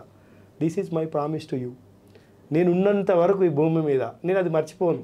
బట్ నాకు ఒక్క లైఫ్ ఇవ్వు. చూడబోతుంటే కొంచెం మల్టిపుల్ ఫ్రాక్చర్స్ అంటారు, పెద్ద యాక్సిడెంట్ లాగా కనపడుతుంది అని చెప్పి నాకు నేనే ప్రామిస్ చేసుకున్నా. ఈ రోజు వరకు ఏ రోజు కూడా నేను వీకెండ్లలో ఫస్ట్ ఏం చేసినా హెల్మెట్ పెట్టలేదు కాబట్టి నాకు యాక్సిడెంట్ అయిందని హెల్మెట్ మ్యాండేటరీగా పెట్టండి కొన్ని వేల మందికి రోడ్ మీద traffic sense I'm not idiot I follow traffic rules అని పెద్ద మూమెంటే బిల్డ్ చేసిన. తర్వాత ఏం చేశాను, సెక్యూరిటీ పర్పస్లో సీసీ కెమెరాస్ కావాలి, హైదరాబాద్ ఉమెన్ సేఫ్టీ అని చెప్పి సీసీ కెమెరాస్ హైదరాబాద్లో రావడానికి నేను ఒక 30-40 వేల మందితో మిస్డ్ కాల్స్ ఇప్పించి అప్పుడు వచ్చేలాగా చేశాను. చట్టం అసెంబ్లీలో వచ్చింది. చాలామందికి టైంకు బ్లడ్ దొరకట్లేదు, ఆపరేషన్స్ పోస్ట్పోన్ అవుతున్నాయి రోడ్ యాక్సిడెంట్లలో లేదా డెలివరీ టైంలో అని చెప్పి ఫ్రెండ్స్ టు సపోర్ట్ అనే సంస్థలో 16 సంవత్సరాలుగా నేను వాలంటీర్. నా నెంబర్ మీరు ఆ సైట్కి వెళ్ళగానే ఫస్ట్ నా నెంబరే ఉంటుంది. 24/7 నెంబర్ వచ్చిన ఎంత పనిలో ఉన్నా వాళ్ళకు అసిస్ట్ చేస్తున్నా. ఆ తర్వాత ఎన్విరాన్మెంట్కి ఏదో ఒకటి చేయాలి కదా అని సింగిల్ యూజ్ ప్లాస్టిక్ ఇది మానేయాలి లేకపోతే చాలా కష్టం అవుతుంది, మానవాళి మనగడ అని అది బాగా చేస్తున్న టైంలో ఇంకా సింగిల్ యూజ్ ప్లాస్టిక్ బ్యాన్ అవుతుందన్న టైంకి ఈ కరోనా వచ్చింది. సో ఇప్పుడు ప్రజెంట్ ఈ కరోనా ఫేస్లో ఉన్నా. బట్ నేను ఒకటైతే మీరు పర్ఫెక్ట్గా గమనించారు, ఇది ఆగిపోతే నా జర్నీ ఆగేదైతే కాదు. చాలామంది ఏమనుకుంటారంటే రామ్కి ఏదో స్వార్థం ఉండుంటుంది దీని వెనక, ఏ పొలిటీషియన్ అవ్వాలనో ఏ ఎమ్మెల్యే అవ్వాలనో ఎందుకో చేస్తున్నాడు లేకపోతే తను ఎందుకు చేస్తాడు ఇన్ని అని అనుకుంటారు. నేను వాళ్ళకి ఒకటే క్లారిటీ ఏమిస్తా అంటే మేడం 2014లోనే డాక్టర్ జయప్రకాష్ నారాయణ గారు నేను చేసే సర్వీసులు చూసి అప్పుడే నన్ను ఎల్బీ నగర్ నుంచి కంటెస్ట్ చేయమన్నారు. నేను అప్పుడే చేశాను, అయిపోయింది, ఆ ఎరా ఈజ్ ఓవర్. ఇప్పుడు ఏంటి ఒక ఎమ్మెల్యేగా ఒక కాన్స్టిట్యున్సీకి ఎంత చేయగలుగుతామో అంతకు 10 times చేయగలిగినాం. కరోనా సేవ చేయాలంటే ప్రజాప్రతినిధే కావాల్సిన అవసరం కూడా లేదు. అందుకే నాకు అది ఈ సేవ ముందు అది ఎంత నాకు చాలా చిన్నగా అనిపించింది. సో ఏదో స్వార్థంతో చేసేదైతే కాదు. ఈ జర్నీలో ఈ భూమి మీద ఉన్న ప్రతి క్షణం కూడా we should give back something. So ఇప్పుడు నా కెరియర్లోనే నేను కంప్లీట్ కాన్సన్ట్రేట్ చేస్తే యూఎస్లో వెల్ సెటిల్ అయ్యేవాడిని. ఒక సాఫ్ట్వేర్ కంపెనీకి డైరెక్టర్ హెచ్ఆర్ని. రోడ్ మీద ఒక టిఫిన్ బాక్సు జూట్ బ్యాగ్ పట్టుకొని మైక్ పట్టుకొని అరుస్తుండేవాడిని, దయచేసి మీరు టిఫిన్ బాక్స్ను వాడండి, ప్లాస్టిక్ కవర్లు వద్దని. మా ఎంప్లాయీస్ అంతా చూసారే మా సారు మా మేనేజరు మా పని చేస్తున్నాడు, ఆఫీస్లో డిజిగ్నేషన్ ఏంది, నేనేంటి బయట ఏం చేస్తున్నాను, చికెన్ షాప్ల దగ్గర వారాంత సంతలలో అమ్మ ఈ ప్లాస్టిక్లు తప్పు తల్లి నువ్వు చేతి సంచి తెచ్చుకో అని నేను ఎప్పుడు ఫీల్ అవ్వలేదు. ఎందుకు అని అంటే జాబ్ అయిపోయిన తర్వాత నా డ్యూటీ ఏంది, నేను ఒక సగం సమయం అయితే నేను ఇస్తా అని చెప్పినగా సమాజానికి. సో అలా ఏదో ఒకటి చేస్తూనే ఉన్నా. అన్ని పనుల్లో దేవుడు నన్ను కూడా టెస్ట్ చేసిండు. ఇప్పుడు నేను రోడ్ యాక్సిడెంట్ చేస్తున్నప్పుడు నా కోడలు చనిపోవడం నాకు చాలా పెద్ద హిట్ బ్యాక్. అంటే ఎట్లా అంటే ఇంకా నేను వదిలేద్దాం అనుకున్నా. నేను ఇంత చేస్తున్నప్పుడు అమ్మాయే ప్లకార్డ్ పట్టుకొని రోడ్ల మీద నిలబడేది, మిమ్మల్ని ప్రేమించే వాళ్ళు ఇంటి దగ్గర వెయిట్ చేస్తారు, దయచేసి జాగ్రత్తగా వెళ్ళండి, తాగి నడపొద్దు అని. అలాంటి అమ్మాయిని రోడ్ మీద నేను అలా చూసి నా చేతులతో ఎత్తుకొని వెళ్ళి మార్చిలో ఉన్నప్పుడు నాకు ఎందుకు ఇంత శిక్ష వేసిండు, నేను ఎందుకు చేయాలి ఇంకా అని నాకు అనిపించేది. మళ్ళీ తర్వాత ఏమనుకునేవాడిని అంటే బట్ నా promise is I should continue right. ఇప్పుడు చూడు మా పేరెంట్స్ ఇద్దరిని పోగొట్టుకున్నా. లాస్ట్ మినిట్లో నేను నా పేరెంట్స్కి టైం ఇవ్వలేకపోతేనా అని ఎంతో బాధ లోపల ఉన్నా సరే నాకు అక్కడికి వచ్చే వాళ్ళలో చాలామందిలో మా మదర్ని చూసుకుంటా, చాలామందిలో సో నాకు ఒక గైడు మా నాన్న ఉంటే ఇలాగే చెప్పేవాళ్ళుగా అనుకుంటా. అంతే ఆశీర్వాదం ఉంది, అంతే అనుకొని ముందుకెళ్ళిపోతున్నాము. చూడాలి నెక్స్ట్. మాకు యాక్చువల్గా మేమిద్దరం కూడా ఏమనుకున్నామంటే ఇంక ఈ ప్రాజెక్ట్ని ఎండ్ చేసి, ఇప్పటికే చాలా చేశాం కదా, కొంతమంది వాలంటీర్లను కూడా ట్రైన్ చేసి పెట్టాము. మేము చాలామందికి ఈ మధ్య post Covid sudden heart attacks వచ్చి చనిపోతున్నారు. సో దీని నుంచి ఈవెన్ మా మదర్ కూడా సేమ్ హార్ట్ అటాక్ వచ్చి జస్ట్ 10 minutesలోనే చనిపోయింది. ఆ టైంలో మేము ఏం చేయగలుగుతాం అంటే ఇప్పుడు పోస్ట్ కోవిడ్ హార్ట్ అటాక్ వచ్చి చనిపోతున్న వాళ్ళకి బేసిక్ ఫస్ట్ ఎయిడ్ అయినా వీళ్ళకు అవగాహన ఉందా? చాలామంది ఇంట్లో మదర్కి కిచెన్లో ఏదైనా జరిగినప్పుడైనా సరే లేదా హార్ట్ అటాక్స్ వచ్చినా సరే గోల్డెన్ అవర్లో ఒక సిపిఆర్ అనేది నేర్పించి ఉంటే ప్రతి ఇంటికి ఒక్కరన్నా సరే సిపిఆర్ చేసి ఉంటే మనిషి సడన్ స్ట్రోక్ వచ్చి కొలాప్స్ అయినా సరే బతికించవచ్చు. కాబట్టి నేను సిపిఆర్ ట్రైనింగ్ తీసుకొని దానికి కూడా ఒక నేమ్ అనుకున్నాం. అనుకొని లాస్ట్ 3-4 months బ్యాకే స్టార్ట్ చేయాలనుకున్నాం. ఎందుకంటే హైదరాబాదే కాకుండా ఎంటైర్ ప్రతి ఇంట్లో ఒక్కరు సిపిఆర్ వచ్చిన వాళ్ళు ఉండాలి, ఎవరి మీద డిపెండ్ అవ్వద్దు. ఫర్ ఎగ్జాంపుల్ మేడం, నేను పనిచేసే company 14th floor, sudden collapse అయింది అనుకోండి, హార్ట్ అటాక్ వచ్చి అంబులెన్స్కి కాల్ చేసి ఆయనను తీసుకొని కిందికి వచ్చి అంబులెన్స్లో ఎక్కించి హాస్పిటల్ తీసుకెళ్ళేటప్పుడు ఏమంటారు, మీరు కొంచెం ఎవరికైనా సిపిఆర్ వచ్చినా కానీ కనీసం తను సర్వైవ్ అయ్యి ఉండేవాళ్ళు, రివైవ్ చేయొచ్చు కానీ అవి విన్నాం మేము. విన్న తర్వాత అనిపించింది సిపిఆర్ మీద పెద్ద ఎత్తున క్యాంపెయిన్ చేసి ప్రతి ఇంట్లో ఒకరిని పెట్టాలని అనుకున్నాం. ప్లాన్ రెడీ చేసినాం, చాలా మంది హాస్పిటల్స్ని కలిసినాము, డాక్టర్స్ని రిక్వెస్ట్ చేసినాం, సార్ ఇది చాలా ఇంపార్టెంట్, చాలాసార్లు ఇంట్లో వాళ్ళకి తెలియక టెన్షన్ అయిపోతుంటారని. కానీ ఇది ఇంకా మమ్మల్ని స్టిల్ వదిలిపెట్టట్లేదు, నడిపిస్తుంది ఇంకా మిమ్మల్ని. సో అందుకే ఇంకా త్వరలోనే ఏమనుకుంటున్నామంటే ఇంకా ఇది వేరే వాలంటీర్స్కి వాళ్ళని చూసుకోమని చెప్పి ఏదైనా ఎమర్జెన్సీ ఉంటే మేము అవైలబుల్ ఉంటామని. మిగతా టైంలో ఫ్యూచర్లో ప్రతి ఇంట్లో అంటే స్కూల్ కిడ్స్కోమో ఫస్ట్ ఎయిడ్ మాన్యువల్ ఒకటి మ్యాండేటరీగా ఉండాలి. సడన్గా పడినా ఏదైనా అగ్ని ప్రమాదం జరిగినా, ఆ చిన్న పాము కాటులో ఇలాంటివి జరిగినా ఏం చేయాలనేది ఒక ఫస్ట్ ఎయిడ్ మాన్యువల్ తీసుకొచ్చి ప్రతి స్కూల్లో పిల్లలకు తెలిసేలాగా ఫస్ట్ ఎయిడ్ కంపల్సరీ ఉండాలి అని అదొకటి ప్లాన్ చేశాము. రెండోదేమో ఈ సిపిఆర్ అనేది ప్రతి ఒక్కరికి తెలిసి ఉంటే, లెట్స్ సే ఫర్ ఎగ్జాంపుల్ మనం వందే భారత్ ఎక్స్ప్రెస్లో పోతున్నాం, నేను సిపిఆర్ వచ్చు, నాకు ట్రైనర్ని, ఒక చిన్న రిబ్బన్ ఇక్కడ బ్లూది పెట్టుకొని నేను ఎక్కాను అనుకోండి ట్రైన్, అలా అరే నాకేమన్నా సరే ఈ అబ్బాయికి సిపిఆర్ వచ్చు, ఏదో సేవ్ చేశాడులే, తనకి ఫస్ట్ ఎయిడ్ వచ్చు అని అంటాడు కదా. సో ఒక ఫ్లైట్లో ఉంటాం, ఒక బ్యాచ్ పెట్టుకుని అదొక మనకు నాకు ఏంటంటే ఐఎమ్ రెడీ టు, నేను సర్వీస్ చేయడానికి రెడీ ఉన్నా, రెడ్ క్రాస్ లాగా ఉంది ఎగ్జాక్ట్లీ. సో అలాగా ఒక నేమ్ తీసుకొని ప్లాన్ చేస్తున్నాం మొత్తం. We design the concept everything and మన దగ్గర once people are trained how to go about it. ఇప్పుడు రాము గారు చెప్పినట్టు రిబ్బన్ బ్యాడ్జా అనేది కూడా like we have planned everything, వాటి డిజైన్ ఎట్లా ఉండాలి అంతా అయిపోయింది. Because last 3-4 months we have been working on it. అదొక్కటే ఎందుకో ఈ ప్రాజెక్ట్ ప్రిషా బెనిఫిషియరీస్ మమ్మల్ని ఇంకా కనికరించట్లేదు అది లాంచ్ అవసరం ఉంది. అదే చెప్తున్నాం కదా, అదొక చిన్న పాజ్ కూడా కాదండి, it will continue, but we want someone to take care of it. ఇది ఫోకస్ చేద్దాము అని, ఎందుకంటే రకరకాలుగా చాలా ఇబ్బందులు పడుతున్నారు. జస్ట్ 15 days బ్యాక్ అండి, నా husband cousin who is in his 30s, తను ఆఫీస్లో వర్క్ చేసుకుంటూ suddenly he collapsed and he died of heart attack. So అబ్బాయి ఇట్లా కొలాప్స్ అయిన తర్వాత మీరు అన్నట్టు ఆ గోల్డెన్ అవర్ కానీ there will be something, some time will be there. If somebody is aware of CPR they can surely revive that life. అది ఎవరికి తెలీదు ఆ కంపెనీలో, పెద్ద పెద్ద సాఫ్ట్వేర్ కంపెనీస్ అన్నీ. సో ఆలోచించినప్పుడు అదే అనుకుంటాము, ఇంత కంపెనీస్ వాళ్ళకి ఒత్తి టెక్నాలజీ అదొక్కటే కాదు, ఈ బేసిక్ ట్రైనింగ్ అనేది కంపెనీలోనూ ఇళ్లలోనూ కూడా ఉపయోగపడుతుంది. ఇది మినిమం. అండ్ మేము 3-4 నెలలు మాకు డిజైన్ చేస్తున్నాం అనుకుంటూ ఉండేవాళ్ళం, ఇంకెవరైనా స్టార్ట్ చేస్తారేమో, ఎక్కడ కనిపించట్లేదు. So maybe it's with us, the owner's lies with us. మాకే ఇచ్చాడేమో దేవుడు ఆ రెస్పాన్సిబిలిటీ కూడా. ఒక ఇంటర్నేషనల్ ఇప్పటివరకు మేము బయట చెప్పలేదు ఇది.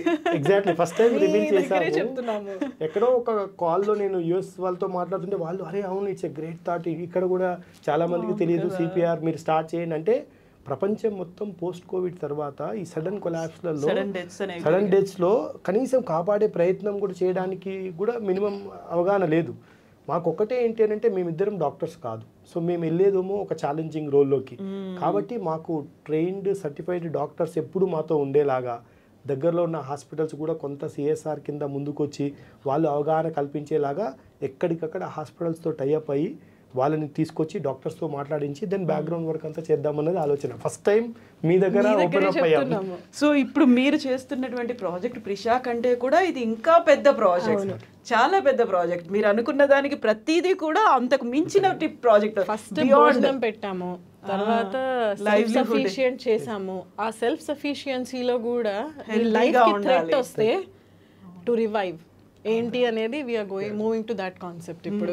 సో ఇంతకు మించి అంటారు కదా, అంతకు మించి చేసేటువంటి ఓ ప్రయత్నం నిజంగానే మీరు గాడ్స్ గిఫ్ట్స్ అండి ప్రిషా అనేది. థ్యాంక్ యూ సో మచ్ అండి. Best wishes, more power to you, more strength to you అండి. Thank you so much. And నిజంగానే దిస్ ద బెస్ట్ ఇంటర్వ్యూ అండి. Thank you so much. Thank you అండి రాము గారు, thank you అండి యశస్విని గారు, thank you so much అండి.